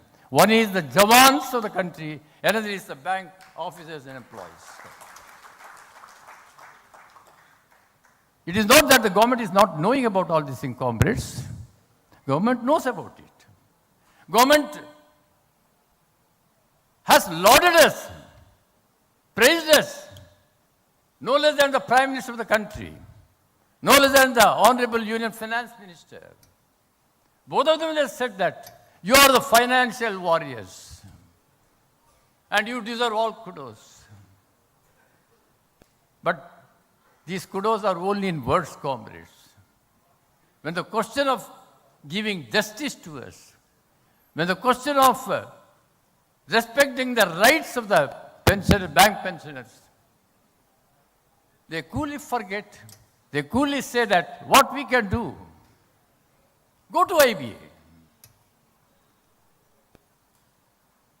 Comrades, I am not going to touch today the issues of the bank pensioners because we have discussed enough right from morning, and tomorrow also we'll be discussing. All of us know about it. I have talked about it in Hyderabad. I have talked about it in Bangalore when I addressed both Syndicate Bank and Canara Bank retirees organizations. Today there is a battle cry, comrades, from the retirees. We are virtually fighting a Mahabharat war, comrades. We are virtually fighting a Mahabharat war. There was Mahabharat thousands of years ago. A Mahabharat war is going on between us, bank pensioners, retirees, and the powers that be. And in this Mahabharat war, there are so many characters, comrades. The Dhritarashtra is there. Duryodhana and Dushyasanas are there. Shakunis are there. Poor Pandavas are also there.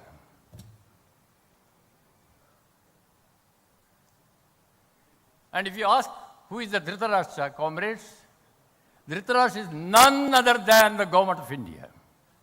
None other than the government of India. They are closing their eyes.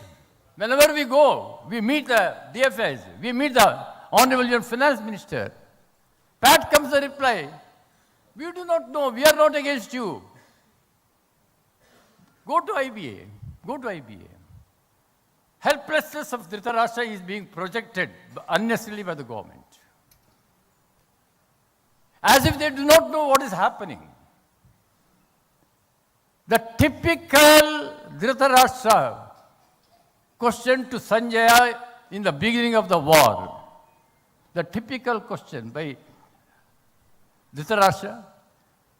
I would like to repeat because you may say that those who have heard me in Hyderabad and Bangalore, it may be a repetition. But then I want to make it very clear to you, comrades.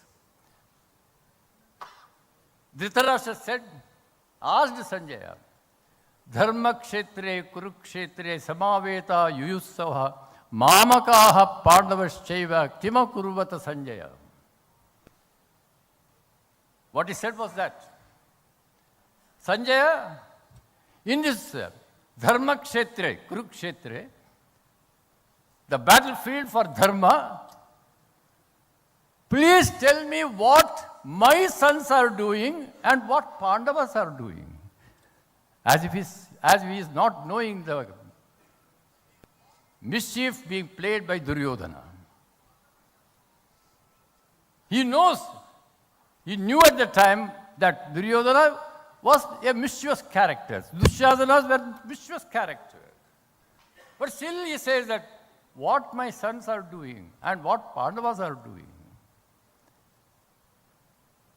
Today our position is, comrades, we are Pandavas. We are only Pandavas. I am fighting against the Dhritarashtra and Dushyasanas and Duryodhanas. And Shakunis are also there. I don't have to tell who are they, comrades. They did face some difficulty very, very recently. Certain developments have taken place. I don't want to talk much about it.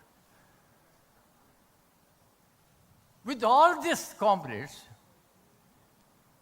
you may say that why you should fight for pension updation. You are getting some pension, be happy with that.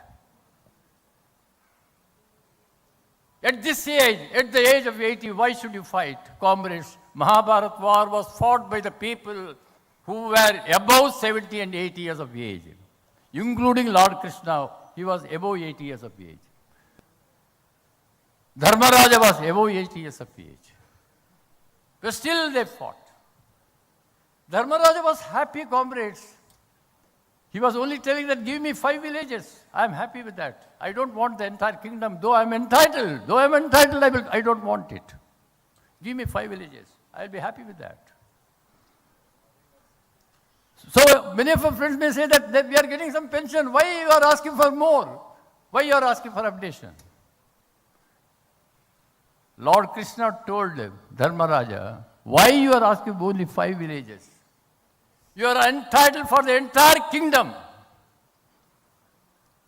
Know your rights, comrades. We talk about know your rights and know your duties. We often talk about it. Lord Krishna said that know your rights. You are entitled for the entire kingdom. Why are you asking only 5 villages? You are not only entitled for pension, you are entitled for pension updation, you are entitled for pension upgradation also, comrades. Why should we stop it with pension updation? You are entitled for pension upgradation also, as is given to the central government pensioners and RBI pensioners.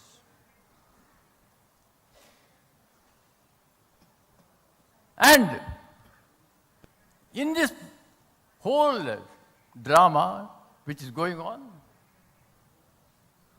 we are made to believe that at this age, why these people are asking for updation, some few thousand rupees more. Not the question of comrades whether we are able to get this updation by some few thousand rupees more. We can survive with whatever we have got now. We know about that. But still you travel today from across the country, comrade, at this age, with all difficulties. Because you felt that what is due to you, what is your rightful entitlement, is not being given to you. You are denied that. You are being discriminated. Our fight is against discrimination, comrades. Our fight is against the denial of justice to us, denial of entitlement. And in that, comrades, in this great Mahabharata war of ours, comrades, you may ask that, who is Lord Krishna? Where is Lord Krishna? Yes, comrades, we believe Lord Krishna is in the Supreme Court. Supreme Court. The judiciary, we have got the highest faith in the judiciary. I am telling in the presence of Justice Varunji, I will tell everywhere. I am certain that the Supreme Court will uphold justice. And we are waiting for that. Maybe that it is not that we have directly gone to the Supreme Court. Honorable Justice, I would like to say that we have displayed a photo here of MC Singla. Tomorrow is the case. The final hearing. MC Singla is no more. His wife is also no more. He had filed the case as early as in 2008. And we hope that tomorrow it may be the final arguments, final hearing. We hope. Is it that being senior citizen we should be subjected to such a long wait, comrades? Is it not the duty of the government of India, which speaks about respecting the senior citizens, honest litigation policy for the senior citizens, when there is a clear provision in the Bank Employees Pension Regulation, which has got the statutory, which is a statutory regulation, which is passed by the Parliament, and very clearly states 35(1) that basic pension and additional pension shall be updated as per the formulae in the Appendix 1. Is it difficult for IBA to read that? Is it difficult for the government of India to understand that? Is it difficult for anybody to understand, comrades? It is written both in English and in Hindi. If anybody wants it in vernacular language, we will translate it and we will give it. When there is a clear regulation in black and white, which is properly, which is passed by the Parliament of the country, and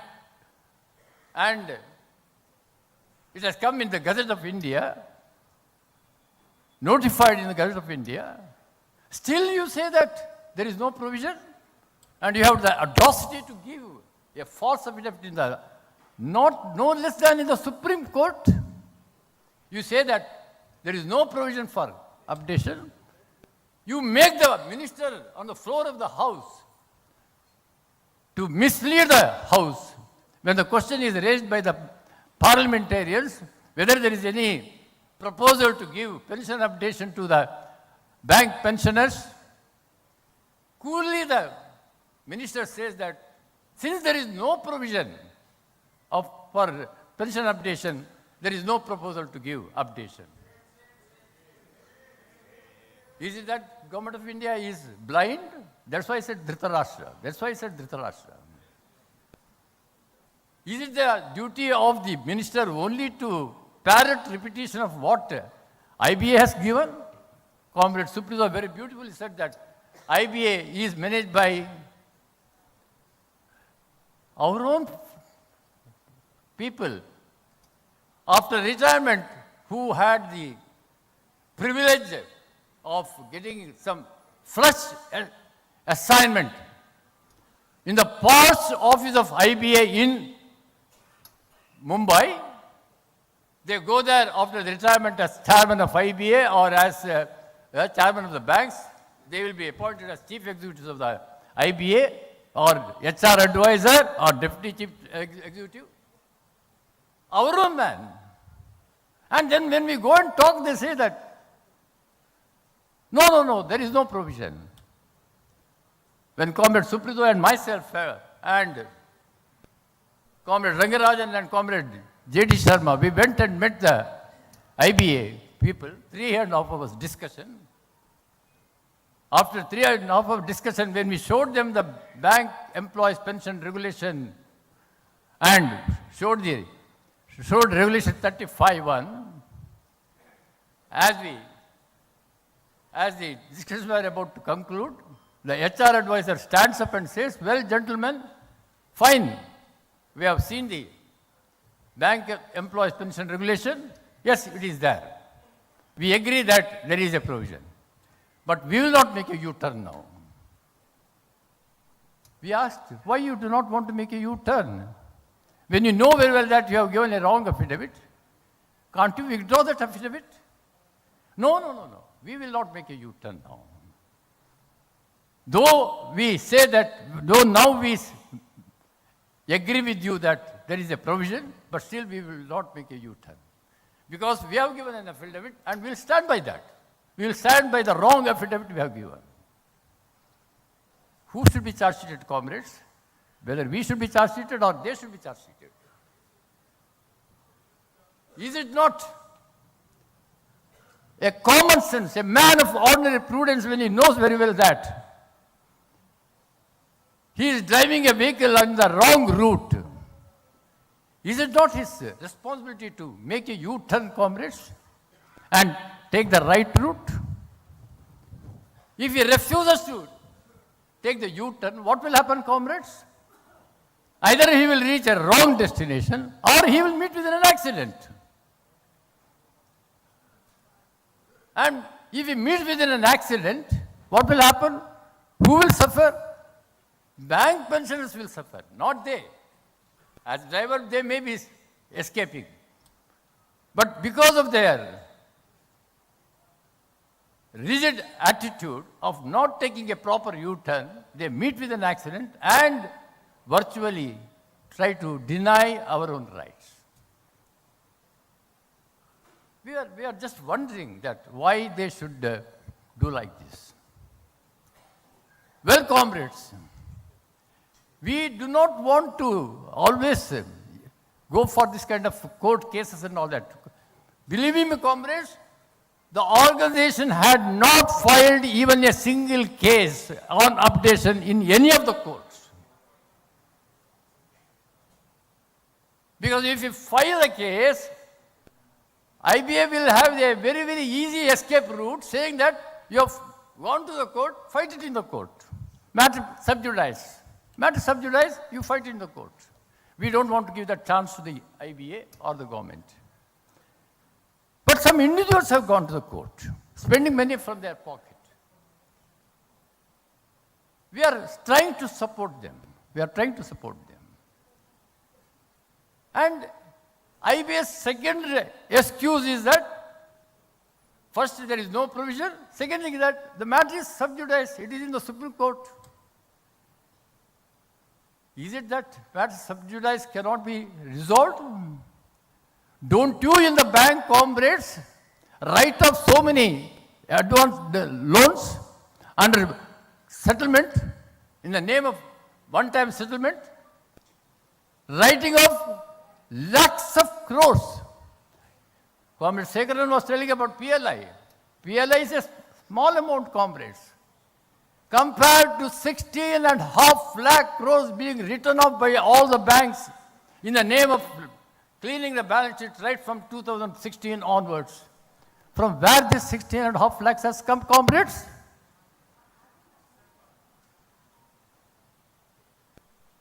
And they have money to write off the loans, to help the corporates, comrades, in the name of haircut. It is not haircut, it is virtually shaving the banking industry. And for us, we have given the calculation, comrades. We have computer wizards, calculation wizards.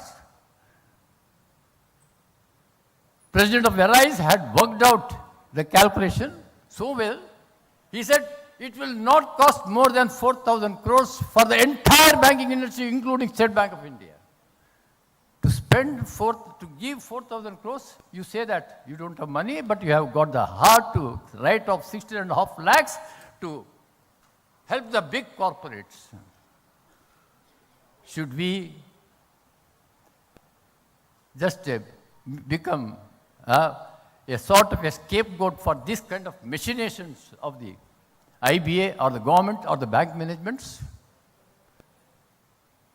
That's why, comrades, yes, many of my comrades were telling that why we should go on again and again for litigation. Yes, comrades, I do not believe in litigation in the first place. We believe in negotiation. We believe in conciliation. We believe in appeals. What is that we have not done, comrades? We have sent mass petitions. We have done demonstrations, peaceful demonstrations. To such an extent we are abiding by the rules. Today when we were coming in the procession, when we are about to reach the hall, town hall, people were tired because of sweating and all that. They wanted to immediately take a cut from the main road. The organizers came and told, no, don't take a turn here. It is not permitted. The police will not permit. You have to go below the overbridge, take a big U-turn and then come to the town hall. I was just telling them that suppose we break the rule, what happens? We break the rule, we'll cross the road. Police will come, let them come, let them arrest, let them have the pleasure of arresting the people of 70, 80 years of age who are walking in the streets in the hot sun. Not that we want to create any sensation, comrades. We don't believe in sensationalizing the issues. But our every action is to bring sense to the authorities, to the powers that be. That's why we decided that even if it is, people are exhausted, they're totally exhausted, still we took a big U-turn and came. Such law-abiding people as senior citizens, you don't have a heart to give them a small relief, make them to wait for more than 30 years? Right from the day you retired, your basic pension is frozen. Not only now frozen, in the name of special allowance, your basic pension itself is reduced from 50% to 33%. Would you do it for the government pensioners? Would you do it for the RBF pensioners? Would you do it for the NABARD pensioners? Why discrimination among these kind of, as if on the one hand you say that you are the financial warriors. Even in the COVID period, people went to the office, comrades, without any kind of support. Hospitals were functioning and banks were functioning. No other industry was functioning, comrades. Our people went to the branches, worked there. Many people died at the time because of the infection. And you praise them, lip sympathy, in words you praise. But when the question of this one comes, you say that you are a public servant. Charge sheets, you are a public servant. Contract regulations, you are a public servant. What is the contract regulation for the central government pensioners? or employees, same thing will be applicable to you.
For the wonderful kind of support you have given.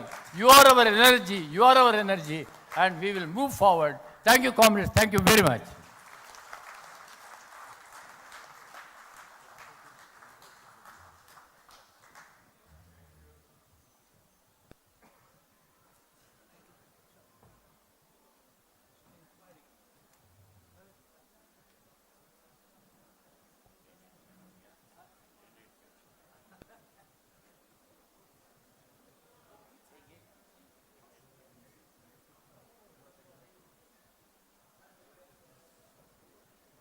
Hello, hello. Hello. Comrades, Hello. I'm extremely thankful to Justice Varunji. I think He has been so kind. I think the same kindness will come from the authorities also.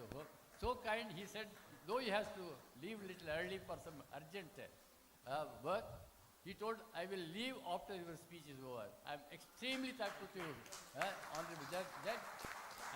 And Before that, we should thank our President for his enlightening speech, legally and spiritually.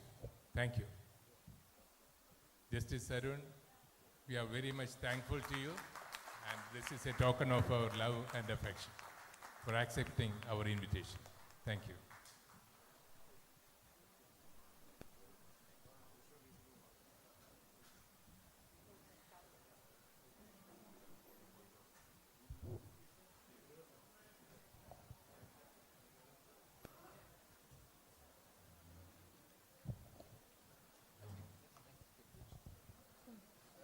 Comrade Suprita Sarkar will be presenting a memento to the guest of honor, Comrade R. Shekharan.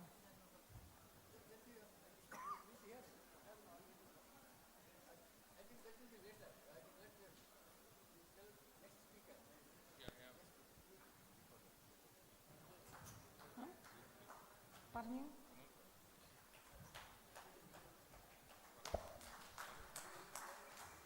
Comrade Suprita Sarkar will be presenting the memento to our guest of honor, Comrade R. Shekharan.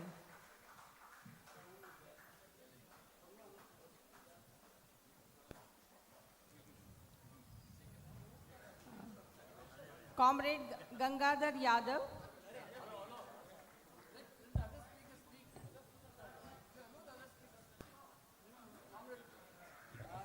comrades, we have our leader of leaders, I told you, our mentor, Comrade Nadaf. He will be giving the felicitation speech. We request Comrade Nadaf to speak.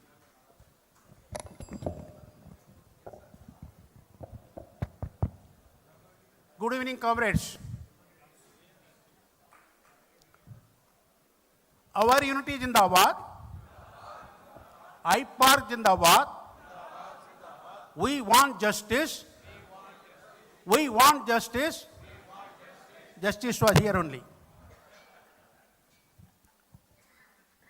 Comrades, you have heard our president from the morning and now also. He is very expert in talking about the Mahabharata, Ramayana and all. What has to be spoken after the president speaks now today? I am just thinking, after listening to our leaders from the AIBOC also, that management today is successful. Government management both together, they are successful in dividing serving organization and the retirees, for which our EOB become a prey. Today management is trying to divide amongst serving organization up to scale 4 and above scale 4. At least now I think we have to wake up. Arise, awake, stop not till the goal is reached. This is the plan of the government and management. Always they do divide and rule. So many issues are there about the retirees. You can prepare a big list. Yesterday we were discussing among ourselves. The one issue which is number one position or the star issue is the updation of pension. Now I think from tomorrow it may become there was an issue like that. The main issue now before us is who is to represent the pensioners before the management or the government. In 1991, 1993, when the pension was introduced in the banking industry, of course, State Bank of India, it was there. At that time, the pensioners were like a bacha. So somebody has to handhold them, teach them how to walk, teach them how to talk. Today, after 35 years of the pension which has come in the banking industry, are you still treating us as a bacha or a child? We have grown strong enough, we can negotiate our own issues with the management, with the government. Please allow us to discuss. There is a song, no? Mere aangane mein tumhara kya kaam hai? when we are matured enough to discuss about our own issues, why should we become a burden to the others? I know that. I was the AIBPARC General Secretary. During our period only this AIBPARC has come. The priority changes from the serving organization to the retired organization. For the serving organization, their priorities are the issues concerning the serving people. For the pensioners, it is our issues. How long we can depend upon them? How long we can be parasite in the UABU? Please allow us to negotiate. Government of India has already permitted, they have already issued the instruction to all the banks. You should have a grievance redressal machinery in each bank. In the banking industry, grievance redressal machinery for pensioners. The direction is already from Government of India. That is how in the individual banks there is a grievance redressal system. Call it as a structured meeting, call it as a negotiation meeting, whatever it is in the individual banks, maybe barring one or two banks. That discussion with the pensioners leadership is taking place with the management. When is the individual bank level you have implemented, why you have not implemented this in the industry level? Now is the time.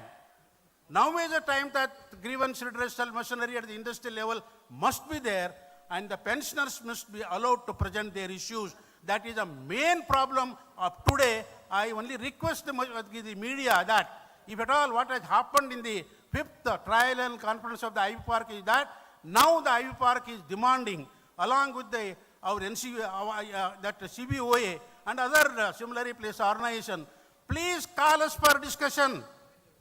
When government is asking you that you negotiate with them, the word negotiation you may not be accepting. At least consultative machinery, a forum where we can talk. We have talked enough within the four walls. And you have listened number of times. What is 35, 35-1, and this amended in 2003. Even in the dream we can tell about what is 35 and all. Even all the pensioners are aware of it. The only people who are not aware of it is the IBA and government. They are pretending. They don't know it.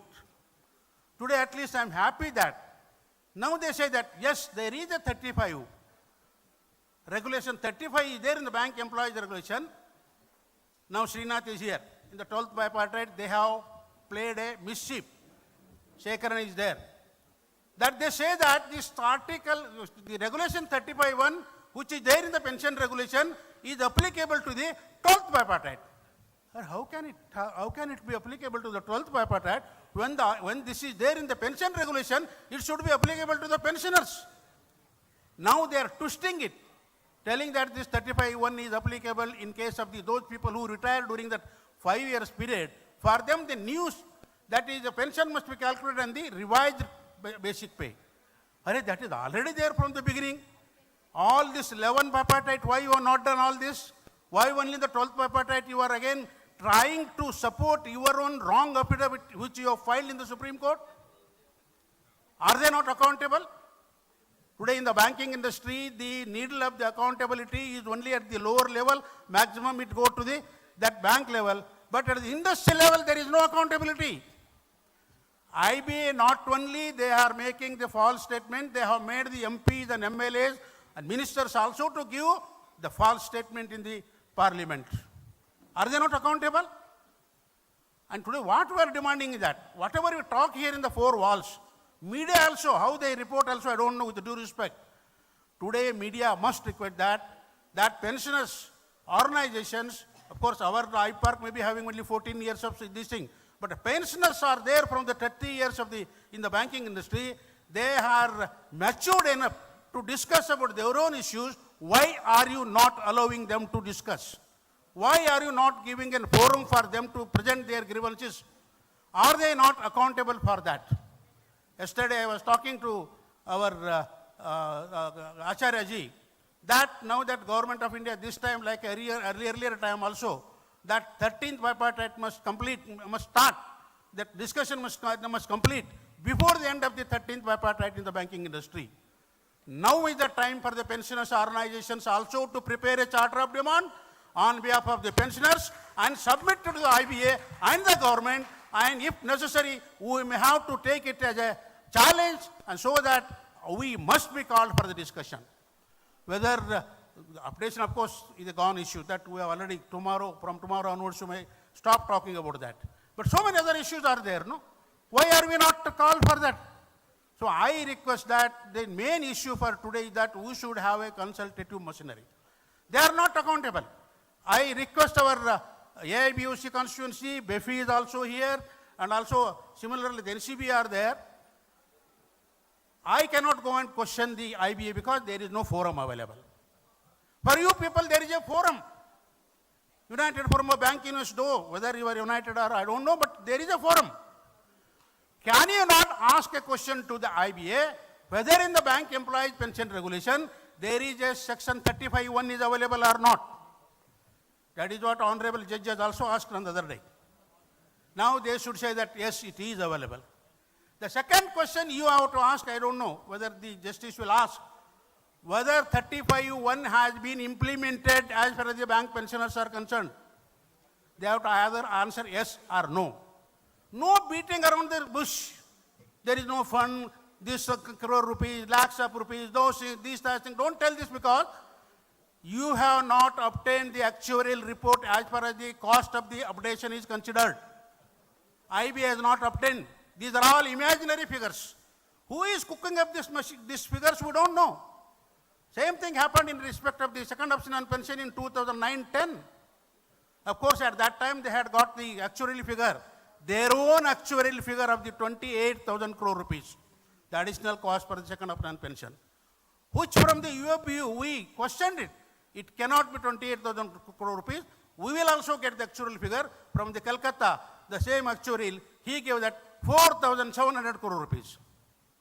See the difference, 28,000 and 4,700 crore rupees, two actuaries which have given two figures. Then we question that, how come these two actuaries will give the two different figures? Actuaries, they told us that we calculate based on the data which you people are giving. If you give the wrong data, garbage in and garbage out, the wrong figure will come out. Then we had a discussion with our IBA at the instance of the DFS.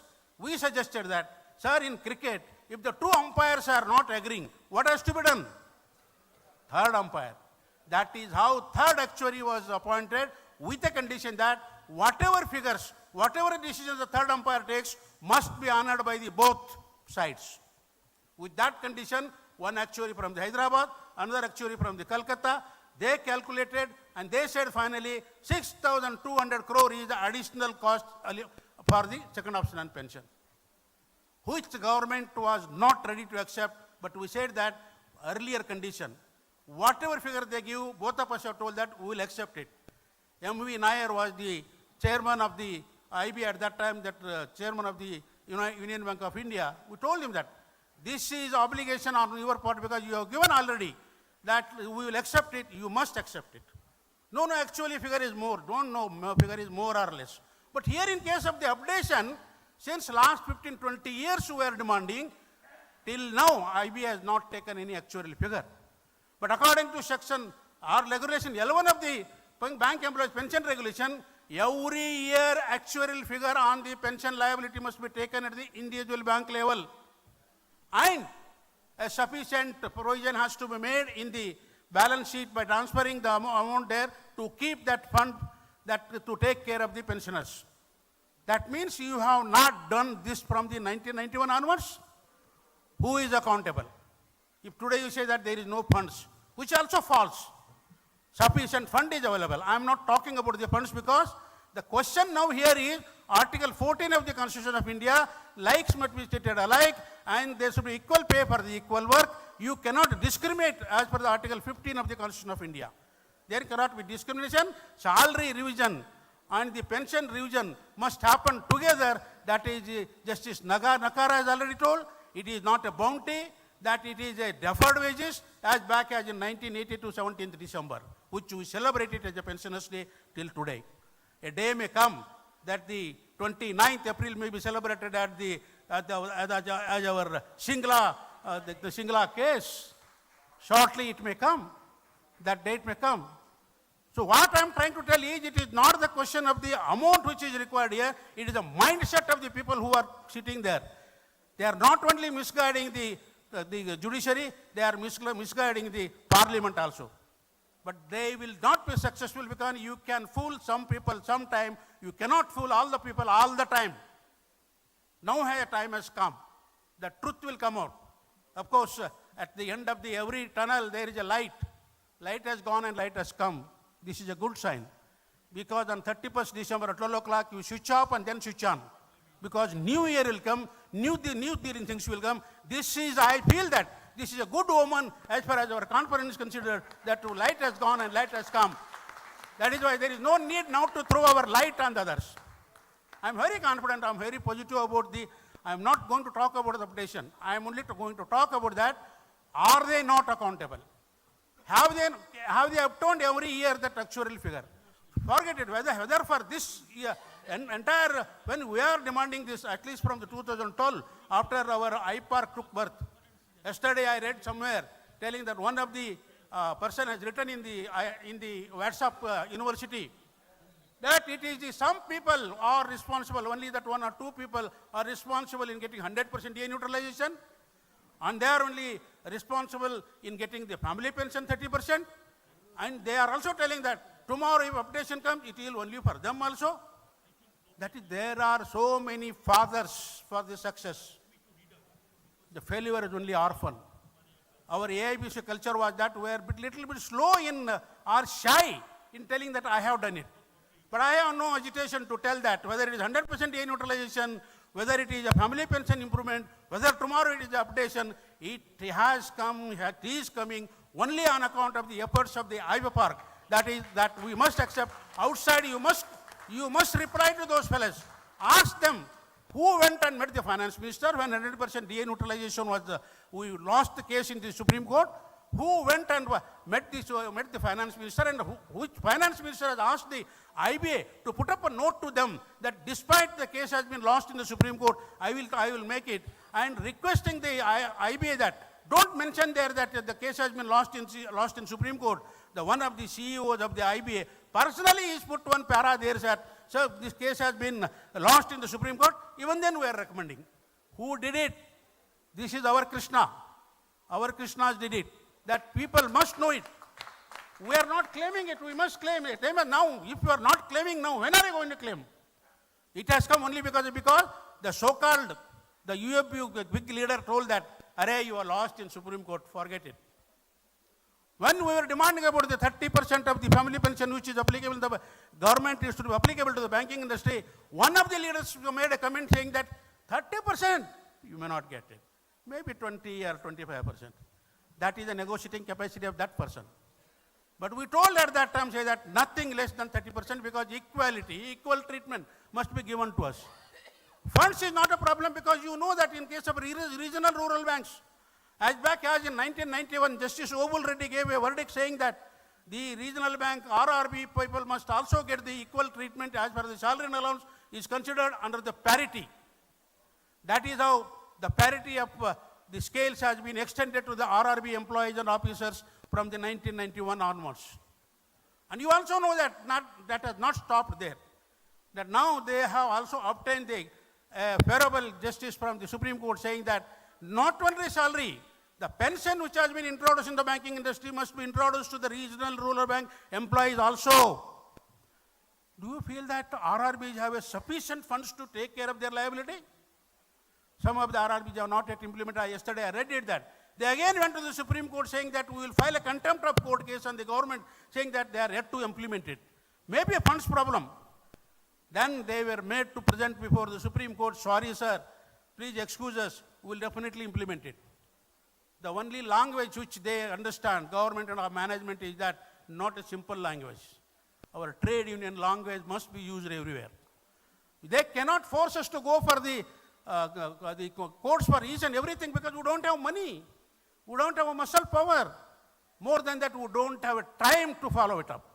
Now that we are putting the photo, and every time we cannot put a photo of our leaders that our case will be pending in the court, we should have plan B. We must have a plan B that court should be a last resort. Why we are going to the court is, despite the Supreme Court telling that, don't make the senior citizens to come to the court. And don't make any appeals. If they win the case, don't make any appeals also. This is the direction given by the Supreme Court way back about 15, 20 years back. Today, what is happening? Our cases are pending for 15 years, 20 years, and I think only improvement which has taken place is that our advocates may be building more than 2 houses or 3 houses. That is the only development which has taken place. Everywhere the arise is not there, no? We cannot go on filing the cases. Why should we go to the court? My personal view is that we must not go to the court at any cost.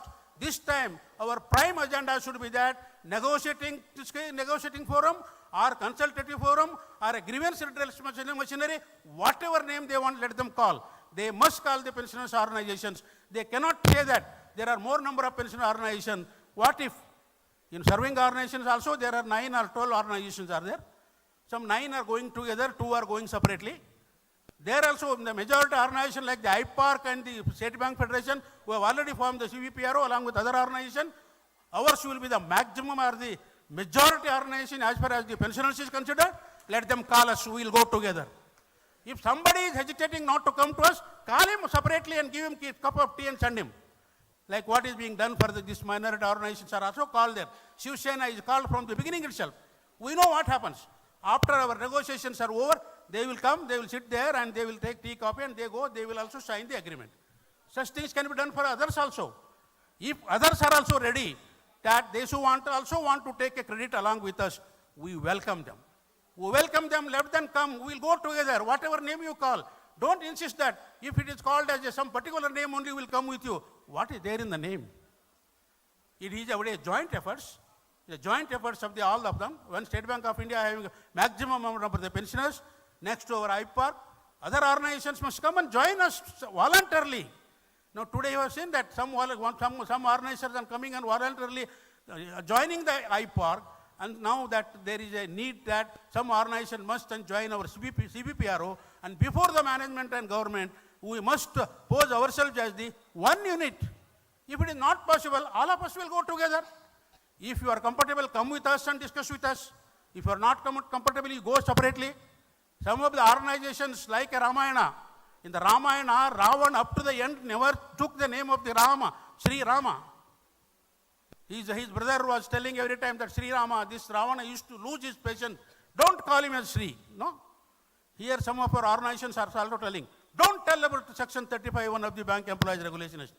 Section 35 has become so popular today, that regulation 35(1) has become so popular today. I was telling other day also, if somebody opens a shop like North 7 Hotel, like a 35(1) hotel or 35(1) shop, all our bankers will be in the queue before that. Or your t-shirts and other things, no, put it there, 35(1). Instead of putting SBI, CBRO, now onwards we will have to put that 35(1). 35(1) has become so famous. But despite all these things, the management is not considering it. And unfortunately, some of the pensioners organizations are also not accepting it. Rightly said by Gangadhar Yadavji, we are not demanding updation, we are demanding implementation of the updation which is already there. And our people are writing letters. I saw the letters of some of the pension organizations. We demand pensioners, we demand updation. And our own people are telling, we will negotiate on the pension updation. There is no negotiation. Already it has been decided. Already there is a provision. The only what has to be now demanded is that implement what is there. And also they have told what is the formula also. Already for the Reserve Bank of India, thrice it has taken place. Nagar it has already taken place. What is the problem with you? We have also our own computers sitting there. Some computers are there in the RISE. So many computers are there. Anand Kumar is there, CA is there, our Rangarajan is there. Or you have your own actuary. Calculate it. We give a challenge to them. You calculate it, but we are not going to accept that because funds is not the issue. Because 35(1) never said that if the funds are available, updation should take place. Nowhere it is said. Nowhere it is said. Funds and updation are not connected at all. Not connected at all. But even if for the sake of discussion, if you say that funds is the problem, your problem, that is your problem. If you have not done the provision, it is your problem. Every year you are giving crores and crores of rupees to the government and taking the promotions and also jumping into the other positions by our chairman of the bank, whose money it is as a dividend to the government out of the profit. It is our money. That has included our pension updation. If you have not done the transfer of the amount, sufficient amount to the pension fund, I feel that you have added our money also in that this thing. And as our president has already told, 16,000 crore something you are, what is that, NPS and other thing writing off. Whose money it is? So government has not said. When our people met the finance minister about updation, she never said that updation is not there in the banking regulations. She never said. Only things which she said, let them correct me if I am not telling. I am not coming in the way of your updation, but don't come to me for the money. Don't ask from the government money. She was under impression that they like the government salary revision or like government pension, that it will be debited to the exchequer. Our people said that there is no need to that. If you are not coming to me, then I am instructing the IBA to do it. We don't know what instruction have gone to the IBA. IBA might have given the wrong information. There is no fund. This thing will happen, that thing will happen. Now a day has come. Now a time has come. They will be exposed. We are also thinking, after getting the updation, we are going to file a case on these people cheating, perjury, the fellow who wrote that note, that fellow who discarded. Because something must be there, because our people were made suffer for so many years. They must be punished. They must be punished. They must be put behind the bars. Let the message go that we are definitely going to demand, along with our negotiating forums, another is that who has misguided, why he or she has misguided, whether they are accountable or not. Therefore, friends, this is a God's own country. Some important decisions you have to take. You have to remember that 5th conference of the AIBPARC held at the Cochin has taken some important decisions like that. Now onwards, we cannot go with the begging balls, put somebody, please take up my case, please take up my case. We are sufficient enough. We have that negotiating skill. We have that experience. We have done number of bipartite. Now we are capable of managing our own house. Let us not go to the neighbor to manage our house. We will manage our own house. Let the message go to the government. Let the message go to the IBA. Let the message go to all the concerned people that pensioners are demanding a separate negotiating forum at the IBA or the government level. Thank you. Thank you very much.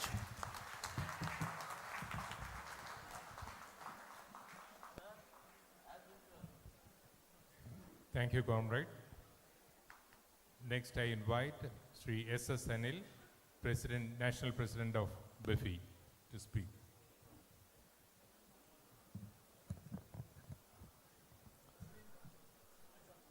Comrade President Acharya, who is presiding this conference, and other respected dignitaries on the dais, leaders of Bank Dignitaries Movement, delegates and friends. First of all, on behalf of Bank Employees Federation of India, I extend my warmest revolutionary greetings to this 5th Triennial National Conference of All India Bank Pensioners and Retirees Confederation. Actually, in this meeting, our General Secretary, Comrade Debashish Basu Chowdhury, was invited to attend this meeting.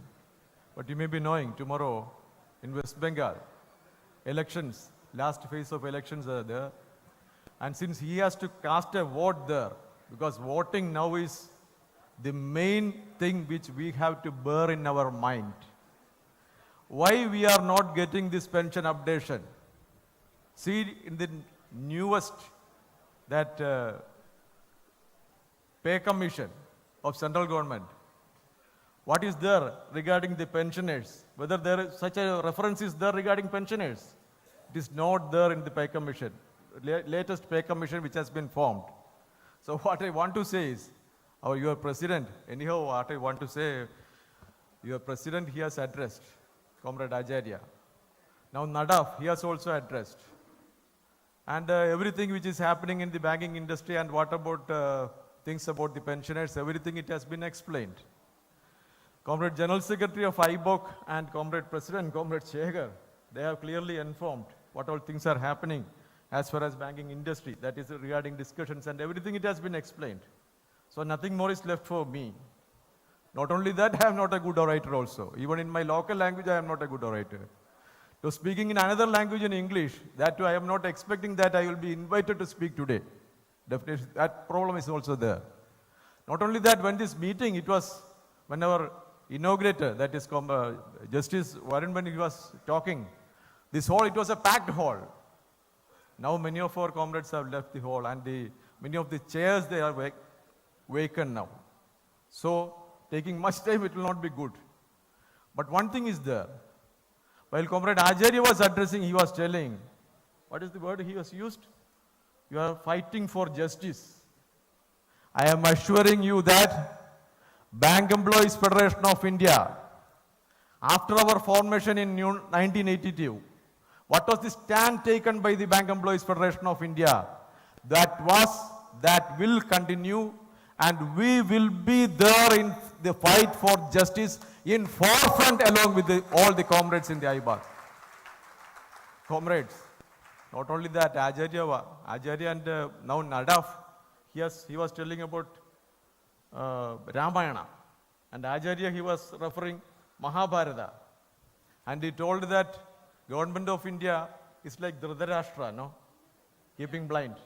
But I am not of that opinion, because I think I am not so I am not so thorough about this ethics and everything.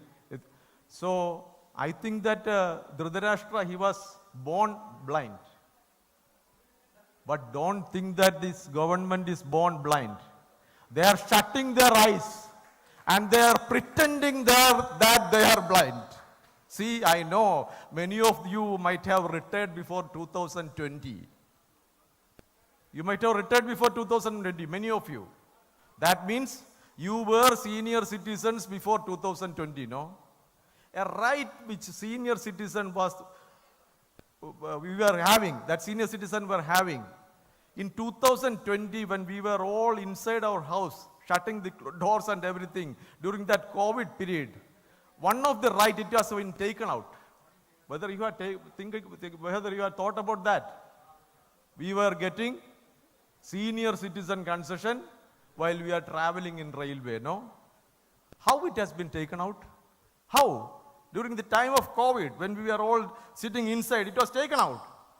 Whether there is any discussion regarding that, they made us blind. See the recent bills which was passed in the parliament. One bill, it is known as, what is that? BBG Ramji bill. The communal thing which is being brought to our mind. The communal thing which is being brought to our mind. See, Mahatma Gandhi National Rural Employment Generation Scheme, Mahatma Gandhi. That scheme, it has been thrown out and a new scheme has been brought. Mahatma Gandhi has been thrown out and who has been brought inside? Ram has been brought inside. How it has been brought inside? You have to think about that. I know that we are thinking about our pension. But we have to think about this also. Vikasit Bharat Guarantee for Rozgar and Ajivika Mission Bill. You just write that in a paper. Vikasit Bharat Guarantee for bringing Ram in a bill. 5 words are Hindi and 5 words are English. And the ruling class is telling that we have to use Hindi always.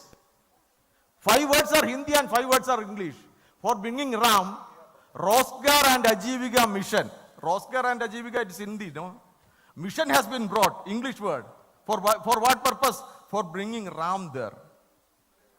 For throwing out Mahatma Gandhi, and while throwing out Mahatma Gandhi, we must not take it in another sense. So, for that, Ram has been introduced there.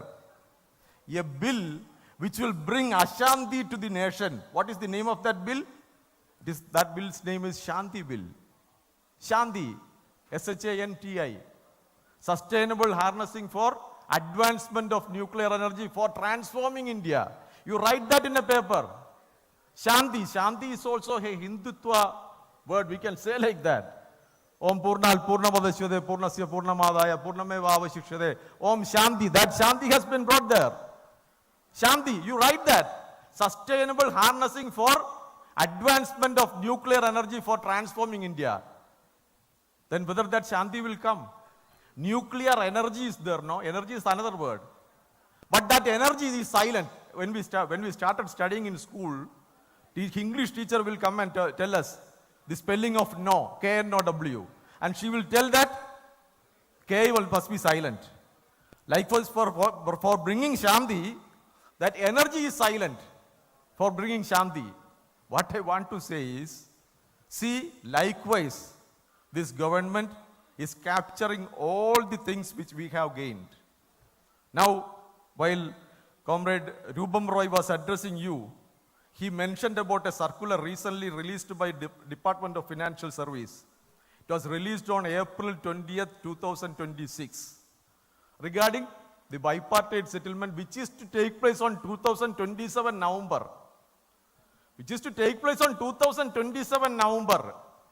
And Department of Financial Service, they are telling to all the MDs of public sector banks and to Indian Banks Association that the settlement is to be completed within 12 months. Before next April it is to be completed. Only in November the settlement is due. What is the reason? Nothing. Just to counter what all things they are going to implement through the labor codes. The 4 labor codes. See, it may be the first time, I don't know, Shekhar may be knowing. It may be the first time in the history of banking trade unions that February 12th strike. Only 3 organizations in banking industry took part in the strike. That is AIBA, BEFI and AIBOA. One faction of AIBOA, we have to tell like that. But this time something happened new. NCBE, IBOC, both the and INBOC, they gave a notice to Indian Banks Association supporting the strike. Fraternal support. There is no need of serving any notice. But that notice was served. What is the meaning of that? What is the meaning of that? See, I will cite one thing also. See that all the agitations which has took place in the banking industry, it has been explained. See, in Indian Overseas Bank, Acharya may be knowing, in the Indian Overseas Bank, I think it was on April first week, a strike was declared there. How it has been withdrawn? That CLC talks, have you seen the minutes of that talks? Have you seen the minutes? I think it will be the first time, other than the trade union which is participating in the strike, without having any affiliation in any central trade unions. IBOC, they are not having any affiliation. But another central trade union office bearer attended that meeting from Bharatiya Mazdoor Sangh, BMS. Not that, I am not talking about that. But the wordings in the minutes, have you gone through that? They have referred the Industrial Code 2020, for which still date the rule has not been implemented. How can a provision which has been implemented in a code which is not at all, rule has not at all published till date, how that provision came in these minutes? 2 sections they have quoted. One is, for going for strike, 60 days notice is needed. 60 days notice is needed. Not only that, if you have served the notice, then conciliation is taking place, they have no provision for going to strike. That provision they have quoted there. Next one, when a public utility service, it has been implemented, they are not supposed to go for a strike. And in that minutes, unfortunately, the leaders of Indian Overseas Bank Officers Association and also the office bearer of BMS, the Central Trade Union leader, they have signed that. What does that mean? Class consciousness for trade unions is a must. I am concluding. I will just tell you one thing. Government is trying to divide us.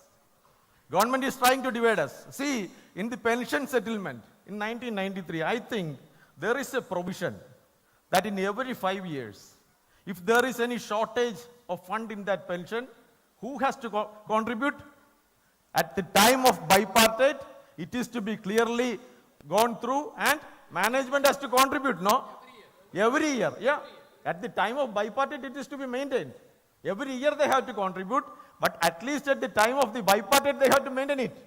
But whether it is being done, now they are telling that they are not having sufficient money in that fund. I am very happy to say, and I am proud to say, that All Kerala Bank Retirees Forum, AKBRF, which I think along with the AIBPARC in Kerala, they are conducting many programs here. Some office bearers of AKBRF, they gave a right to information to all the public sector banks, and they have gained the reply from them, which clearly says that all the banks are having sufficient funds to pay pension and to give update amount also they are having.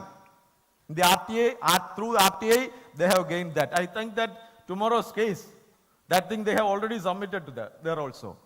So, see, they are trying to divide us. But at the same time, you may be knowing, 3 private sector banks, you just take 3 cases of 3 private sector banks. One is Tamil Nadu Mercantile Bank. Second one is Lakshmi Vilas Bank. And third one is Catholic Syrian Bank, which is now not, such a bank is not there now. Now the name of Catholic Syrian Bank, it has been changed to CSB Bank Limited. After 2018, when Fairfax, a finance capital, when they came and acquired the CSB Catholic Syrian Bank, the name itself they have changed. What is the fate of pensioners in Lakshmi Vilas Bank and Tamil Nadu Mercantile Bank? What is the fate? We have to think about that. Whether in Lakshmi Vilas Bank, this pension which is being, we are getting, whether that pension is there in that bank. In Tamil Nadu Mercantile Bank, whether the pension is there, whether salary revision is there for permanent employees there.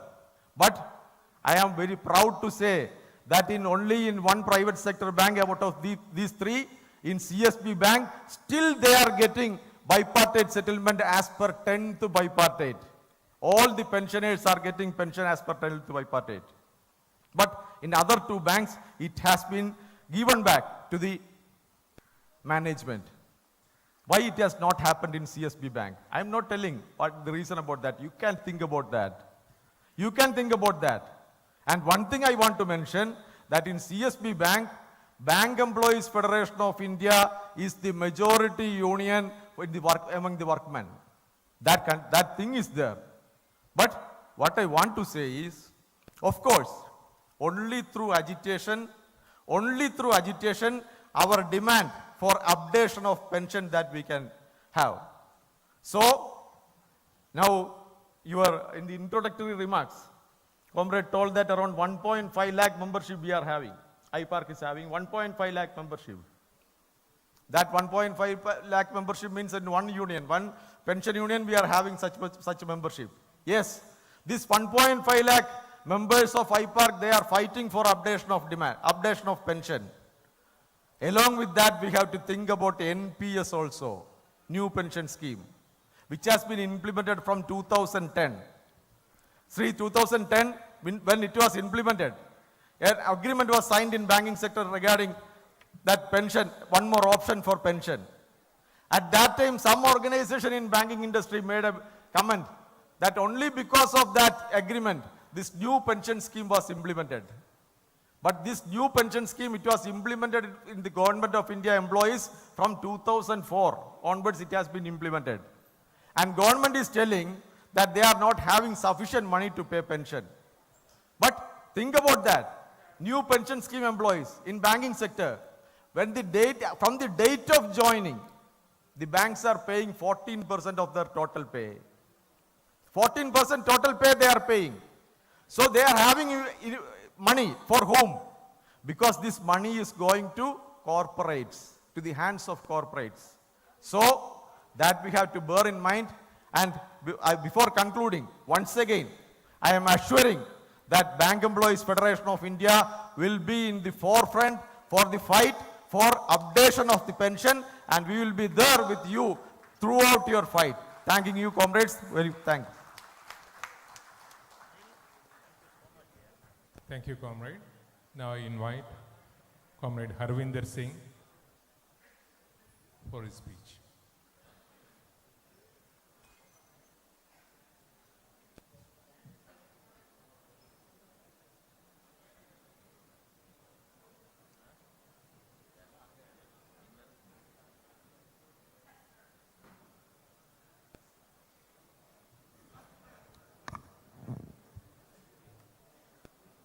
President Comrade Acharya, our vibrant General Secretary Comrade Suprito Sarkar, working presidents, Comrade G.D. Nadaf, Comrade Anil, President of BAFI, and other Comrade President of AIBOC of State, my dear senior comrades, leaders, delegates and observers. Looking at the hall, it will be injustice to you also that I'll be holding you for conveying my message. Message is already clear. Various leaders who matter, particularly two co-conveners of CBPRO, have given you the entire picture, which was already in your minds, and they have made it more clear. They have want to start another program of asking for a demonstration for another forum of negotiation. With all these things, I think there is nothing left to say at this point of time. Otherwise also, friends, we were given to understand that we'll be felicitated, and then in response to felicitation only we have to speak. At this point of time, I will simply say, friends, that I have been called here for felicitation and I have been given place at the dais only in recognition of one small contribution made by me at the time when I was General Secretary of AIBOC. I fondly remember, I remember with pride also, that at the time when the instructions were given to me by Comrade Sengupta and Comrade Acharya, I had no other option. Otherwise also, because I respect them from the core of my heart, and it was the bonded duty of the organization, All India Bank Officers Confederation, who took a genuine and reasonable decision of formation of an organization for retirees. And I am lucky to be, at that time I was lucky that I was also part of the body which took the decision under the leadership of Comrade Sarkar, PK Sarkar and Comrade Nadaf. After that, when this small job was performed by me as General Secretary of AIBOC at Delhi, it was a very small step towards, this was a small step of those militant leaders of the banking industry who laid down their lives for taking care of the interests of the serving officers. And it was thought that they are the proper leaders who will lead and who will take care of the interests of the retirees also. And today, after seeing the stature of AIBPARC, we don't have any doubt that this organization, which was formed and foundation conference of which was done held at 2012, has achieved all its targets. They have achieved the unity, strength, and influence, which are the three factors of any organization. And friends, let me tell you here very clearly that these achievements are not possible unless you have got the leaders at the top who enjoy the support and confidence of the cadre like you.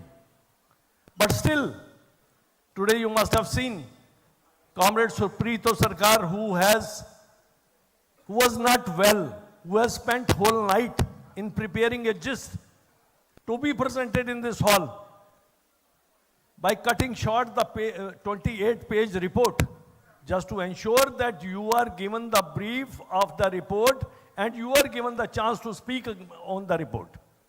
This is the commitment of our leaders.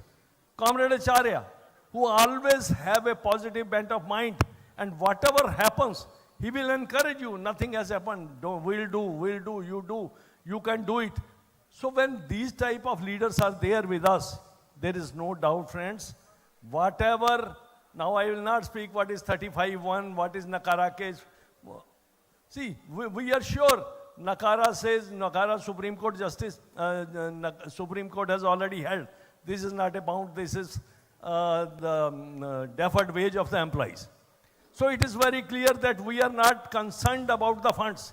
But still, when we know that they will talk about the funds, we have convinced them on funds issue also. That funds, so there are sufficient funds today. Comrade General Secretary of AIBPARC he has already clarified. They started with 1 lakh crore of provisions. Then they came down to 7,000. Our calculations say 4,000. So it's a very small, meager amount. Even if 7,000 crore provision has to be made and then 5.6% of that, around 40,000. What is this 40,000 when the banking industry is earning more than 2 lakh crores of profit now? So on all fronts, we are able to convince them. It's only the story of Mahabharata, which Acharya ji has explained. I have heard it earlier also on the reel. So they are all taking excuse. And when they take excuse, then there is only alternative left is, then we have to go to court. And though I am very much convinced with what Comrade J.D. Nadav has told, that we should not go to court. But when these type of situations are there, then we have to approach to Lord Krishna, which Comrade Acharya has equated with the Supreme Court. And friends, when I say that our leadership is capable leadership and they are able to get justice and all our demands met, I have to make one appeal to all of you. We have to extend all sort of support to them from different angles, and one of the worst things which is happening nowadays is WhatsApp industry. Our leadership should not be unnecessarily disturbed for fake news and asking them to give clarification of that. Though they are not supposed to do it, but it certainly disturbs them. One of the live case I tell you is, see, the communication, the circulars which are issued at a speed which Comrade Subrito Sarkar does, cannot be competed by anyone. Despite that, if we'll spread wrong messages in WhatsApp groups, etc., then we are not doing justice. One example I will give you. On 9th of April, there was a case in Supreme Court which was deferred. Immediately, messages started pouring in WhatsApp group. See why Supreme Court has deferred the case? They themselves say there will not be any deferment now. Why on health ground this excuse has been given? Another person asks, what is that health ground? The person says his leg is paining. Whereas the government advocate, who is Attorney General, means Additional Attorney General of India, Government of India, he came running when our case was called. Comrade Hans was also there. Comrade J.D. Nadav was, J.D. Sharma was also there. I was also there. He came running in the court, and what he said, sir, I am already on my legs in the other court, before the constitutional bench, so I will not be able to argue my case. What he said, I am already busy in the other court. I am already on my legs in the other court. And what other people who are bent upon destroying our cases, his leg was paining, so he has argued, I am medically unfit, so give me adjournment. See, you believe our leadership. We also give, Comrade Hans can give the message, Comrade J.D. Sharma also can give the message, I can give the message, but we don't do it.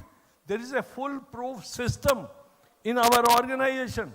Message, for information sake, Comrade Acharya will be getting the information intermittently.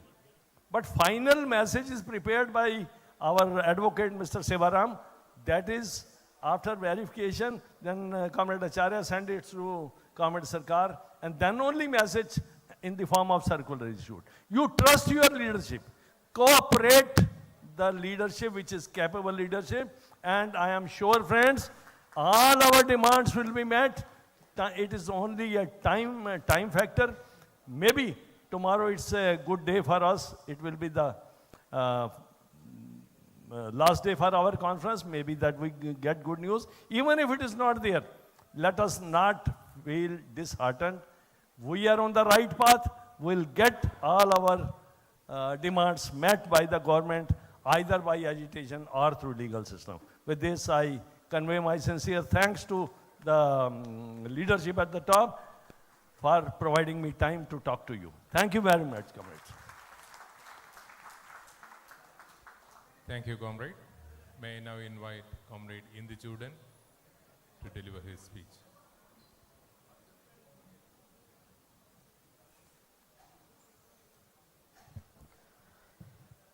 Honorable K.V. Acharya sir,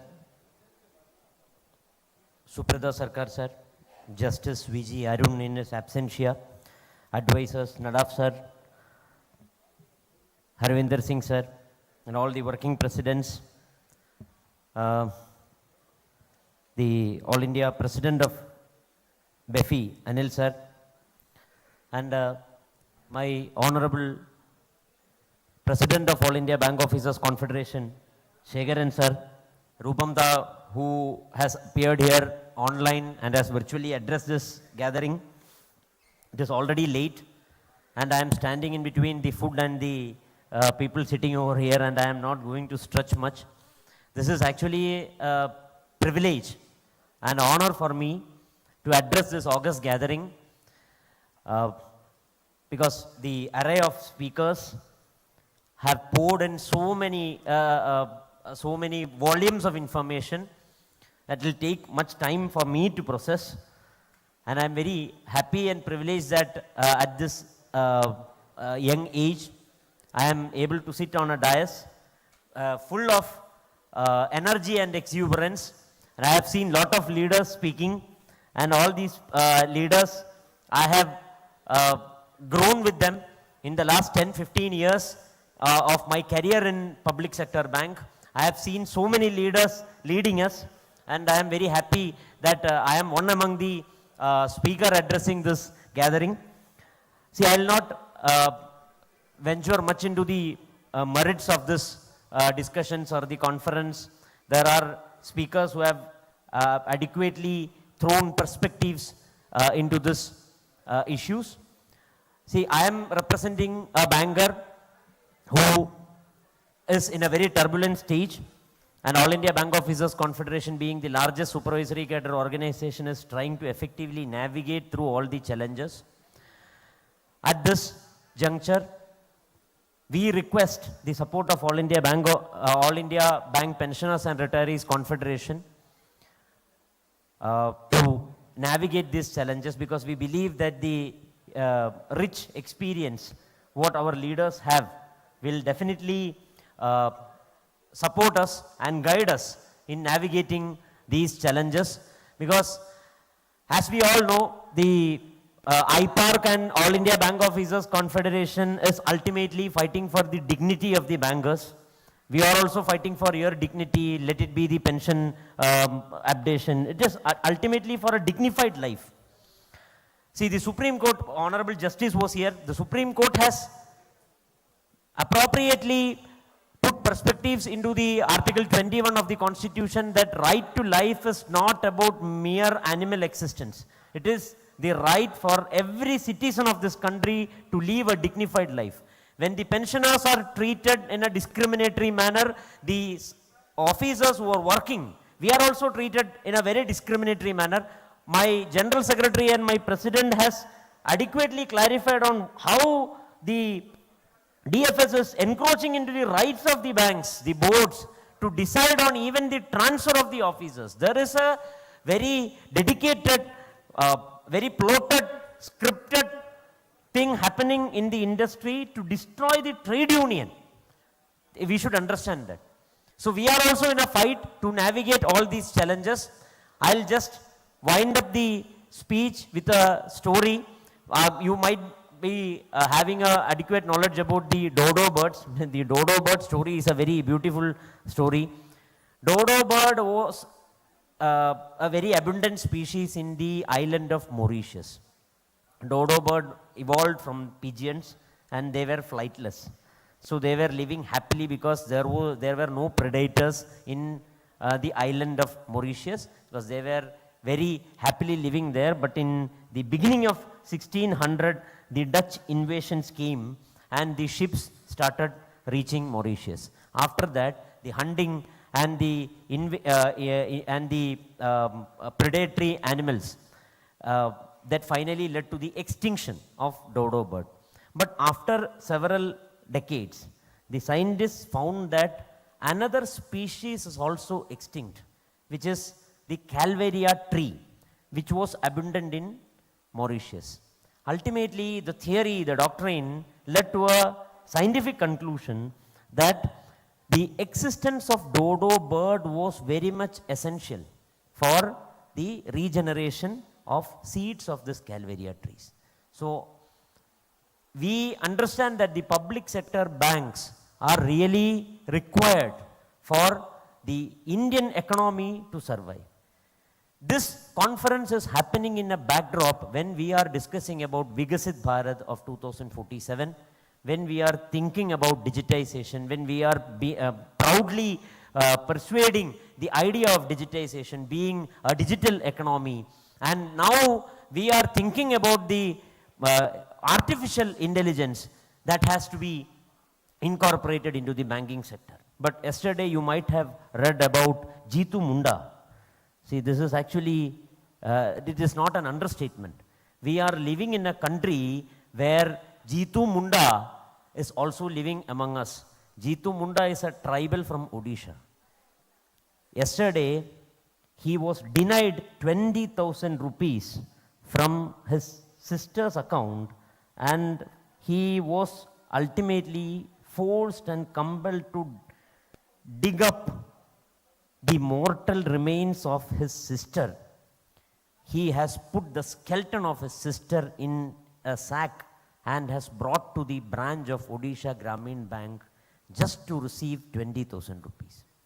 When we are speaking about digitization, when we are speaking about Vikasit Bharat, we should not forget the constitutional philosophy that is engraved in the directive principles of state policy, that growth is not only about the growth of the elite, but it should be the growth which is envisaged as an inclusive growth.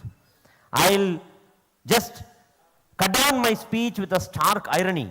Now we are discussing about the pension updation.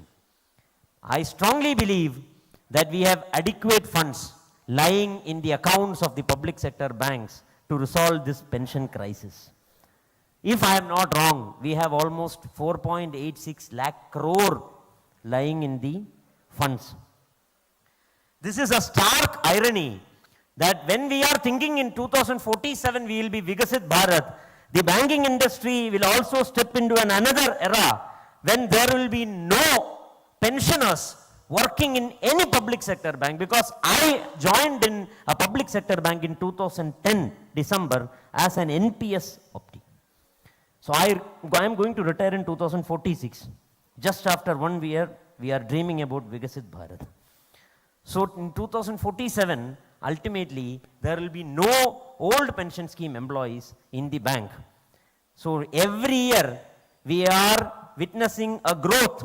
Even when there is a huge payout of pension liability, we are witnessing a growth of minimum 30,000 crore in the pension funds. So if we calculate, if we have an actuarial perspective in this funds, then I personally believe that in 2046, the pension funds lying in the public sector banks will be able to clear off the fiscal deficit of this country. Because the total fiscal deficit of the country is only 3 times the pension funds now lying in the public sector banks. So there will be no wonder the DFS, the Dhritarashtra, is ignoring the demands of the pensioners in the banking industry, because with the courage and conviction, they have siphoned off the reserves of the Reserve Bank of India. I strongly believe that they will be eyeing on this pension fund also to be siphoned off, to clear off the debts of the country in 2047, and that might be the reason that they are not in a position to accept the very genuine statutory right of each and every pensioner in this country to get the pension updation and to live their rightful life, dignified life, guaranteed by the Constitution of India. Thank you for giving this opportunity to address this gathering. On behalf of All India Bank Officers Confederation, I am very proud to address my seniors, my mentors, my gurus in the trade union movement, and I'll cherish this moment which I have got as a privilege to address this gathering. Thank you. Thanks a lot. Thank you, Comrade Introductory. Now we have to present a token of our respect and affection to Comrade G.D. Nagar. The presentation will be done by Comrade Gangadhar Yadav.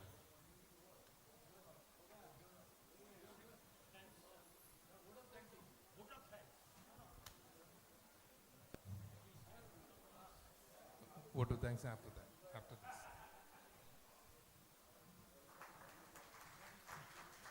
One more presentation, that is Harvinder Singh, presentation by Comrade SBC Nagar.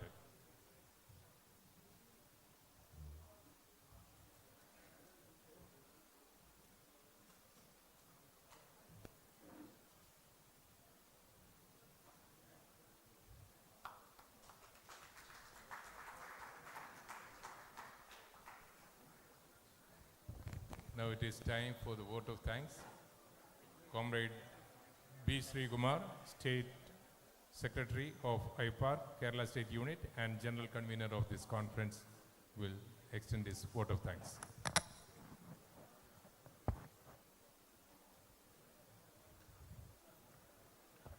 Our President, Comrade Acharya,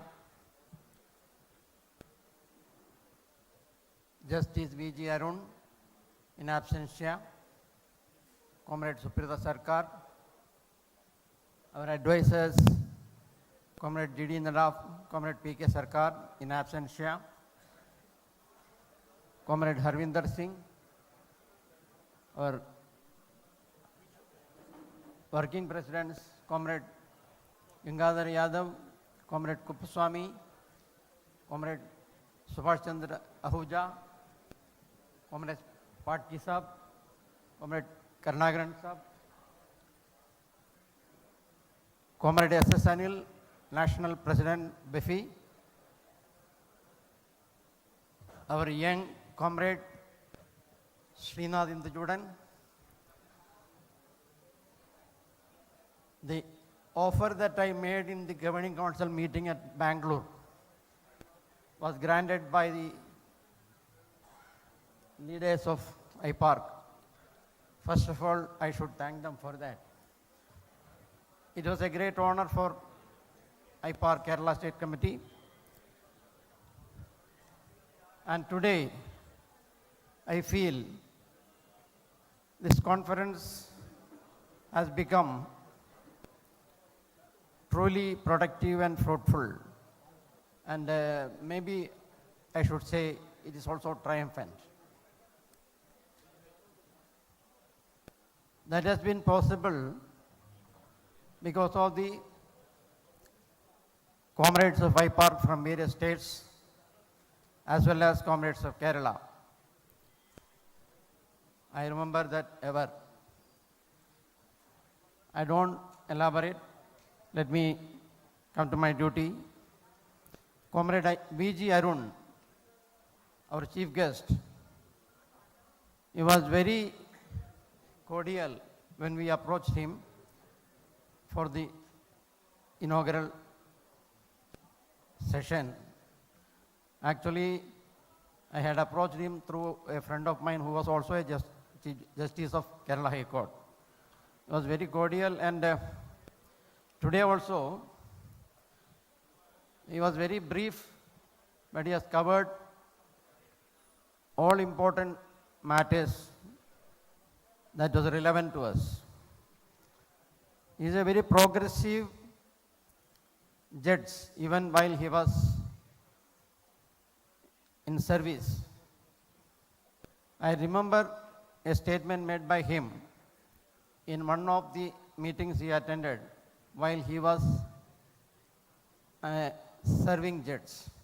It was, children raised without religion and caste are the hope for the future.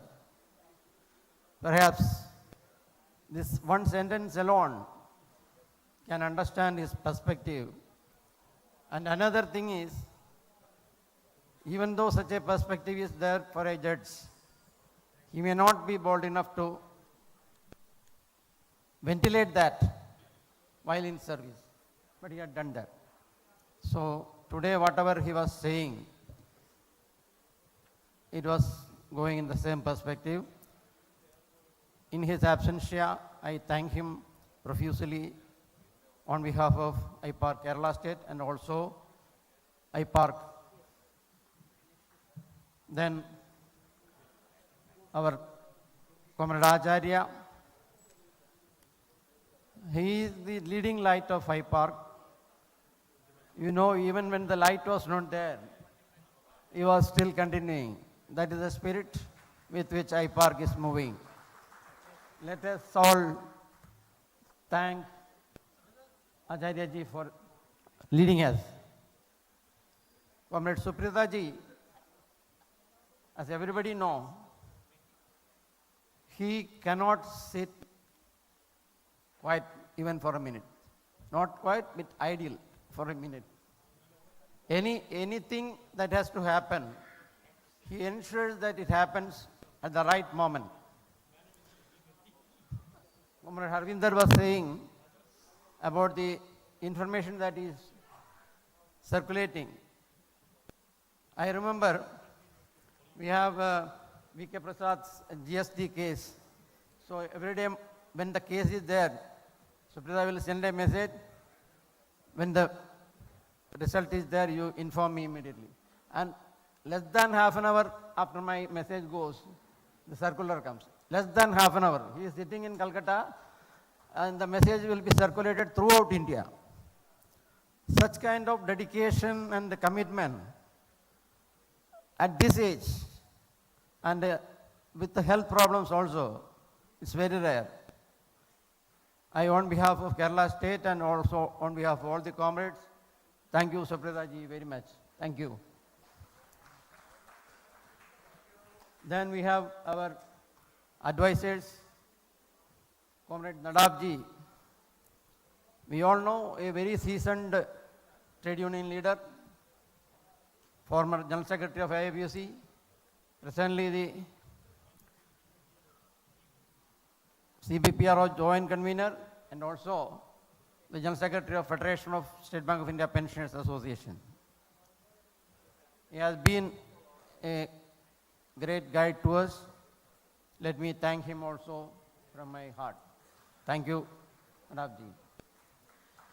Sarkar Sahab has left for urgent engagements. Let me convey my gratitude to him also for guiding us. Arvinder ji is former General Secretary of AIBPARC, who was instrumental in the formation of our organization. And I should thank him not only for being instrumental in that, but even continuing to guide and help us in our endeavors. Thank you, Harvinder ji. Then morning, I think Krishnamurti ji was saying the working presidents don't have any work. I don't think it is like that, because all our working presidents, we cannot say who is leading, because in their own fields, in their own rights, they are the leading, or say, Krishnamurti ji is an excellent organizer. We have seen it several times in Bangalore. Yadav ji, Kupuswamy ji and all, they are very shrewd people, maybe looking very simple, but they are very shrewd people understanding the in and out of every issue and giving the proper guidelines. I remember several occasions. Similarly, Karnagaran ji and we should think of J.D. Sharma ji also. They are the legal heads of AIBPARC. Similarly, Patki ji is also a very, very seasoned trade union leader with a rich experience. He is also giving necessary support and guidance to the national leadership of AIBPARC. So I would like to thank all these stalwarts who are our working presidents for their guidance and support. Thank you.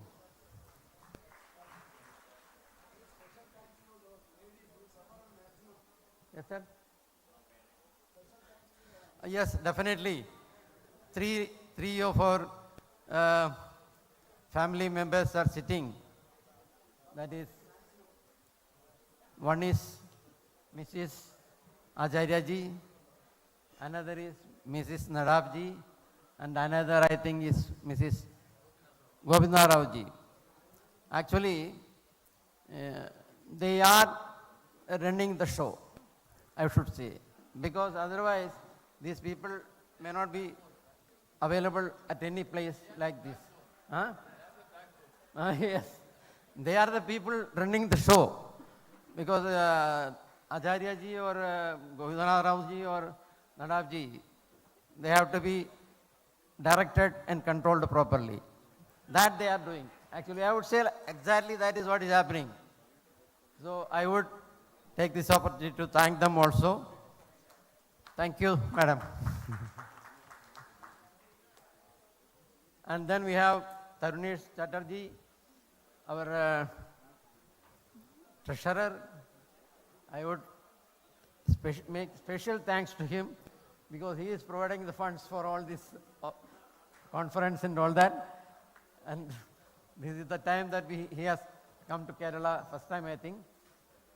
He has not been to Kerala earlier. So welcome to Kerala and thank you, Chatterjee. Then we have Comrade Anil. Comrade Anil has been known to me for quite a long time. And he always calls a spade a spade. That we have seen today also. And whatever he has said, those are things that we have to keep in mind. There is no point in us Dhritarashtra shuts eyes to many things. There is no point in shutting eyes to many things. So wherever we have to keep our eyes and ears open, we have to keep the ears and eyes open and imbibe what we have to take from the external environment and accordingly plan our strategies. That is very essential. So within a short span, and I could not personally meet him and invite. Even then, he very readily came and gave his address. Similarly, AIBOC, last time I remember, when the conference, that was Kerala conference, was in Kerala Fine Arts Society Hall, we wanted AIBOC national leadership and we had invited Rupan Roy ji, but somehow that day he was not well, and even though he was in Ernakulam at that time, he could not attend our conference. But today, even though he is not available in Ernakulam, he has addressed us from Delhi and offered his support. And to compensate that, Comrade Shekhar ji has physically be present here. And he has been, I have heard him in Madras also, a very, very amiable person, a very, very, very lovable leader who keeps all his comrades comfortable and happy. And a very understanding person.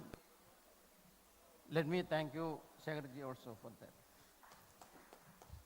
And Srinath Indajudan, as I said, is a very young leader. And of course, with the age, maybe because of the age also, he is a very firebrand leader, I should say.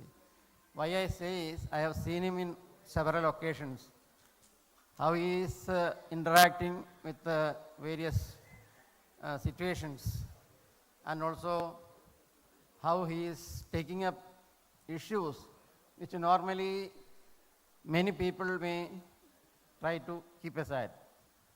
Even legal action, I think he has got some cases against him also, no? He has got some cases against him also, because he has been handling things like that. And another thing is, my two sons are in banks only, and their wives also are in bank. So all of them are his followers. So I personally thank Srinath Nandujodan also on this occasion. Thank you, Srinath. Then I should thank several of our colleagues from Ernakulam who has been working day in and night, despite their ill health and all that, for making this conference a great success. So in one sentence, I thank all my comrades from Ernakulam area for making this function a great success. Not only today and tomorrow, we are running it, and as Nadavji was saying, and maybe some other also was saying, tomorrow this conference may become the ever memorable conference of AIBPARC. Perhaps even before the conclusion of our conference, we may hear some good news. That's what I also feel, because Acharyaji was saying, Panchamam Karya Siddhi. So I feel that even before, when we thought of this conference in Kochi also, he was saying some dates and all that. When he was saying, Panchamam Karya Siddhi, then also he was saying. Now today also he was saying. And another thing is, when the main function was over, there was heavy rains outside. That also is considered a very auspicious thing. Anyway, let us hope tomorrow we will hear good news. Then even in this late time, so many comrades are waiting here. I thank all of you once again. Thank you all.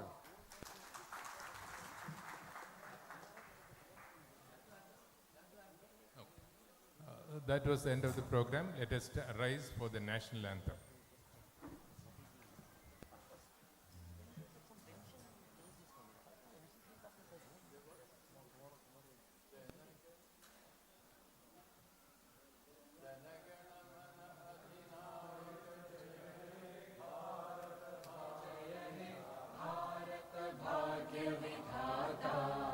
Punjab Sindh Gujarat Maratha Dravid Utkal बंगा विंध्य हिमाचल यमुना गंगा उच्चल जलधि तरंगा तव शुभ नामे जागे तव शुभ आशीष मांगे गाहे तव जय गाथा जन गण मंगलदायक जय हे भारत भाग्य विधाता जय हे जय हे जय हे जय जय जय जय हे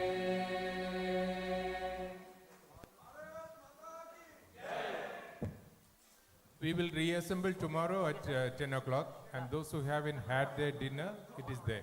Please.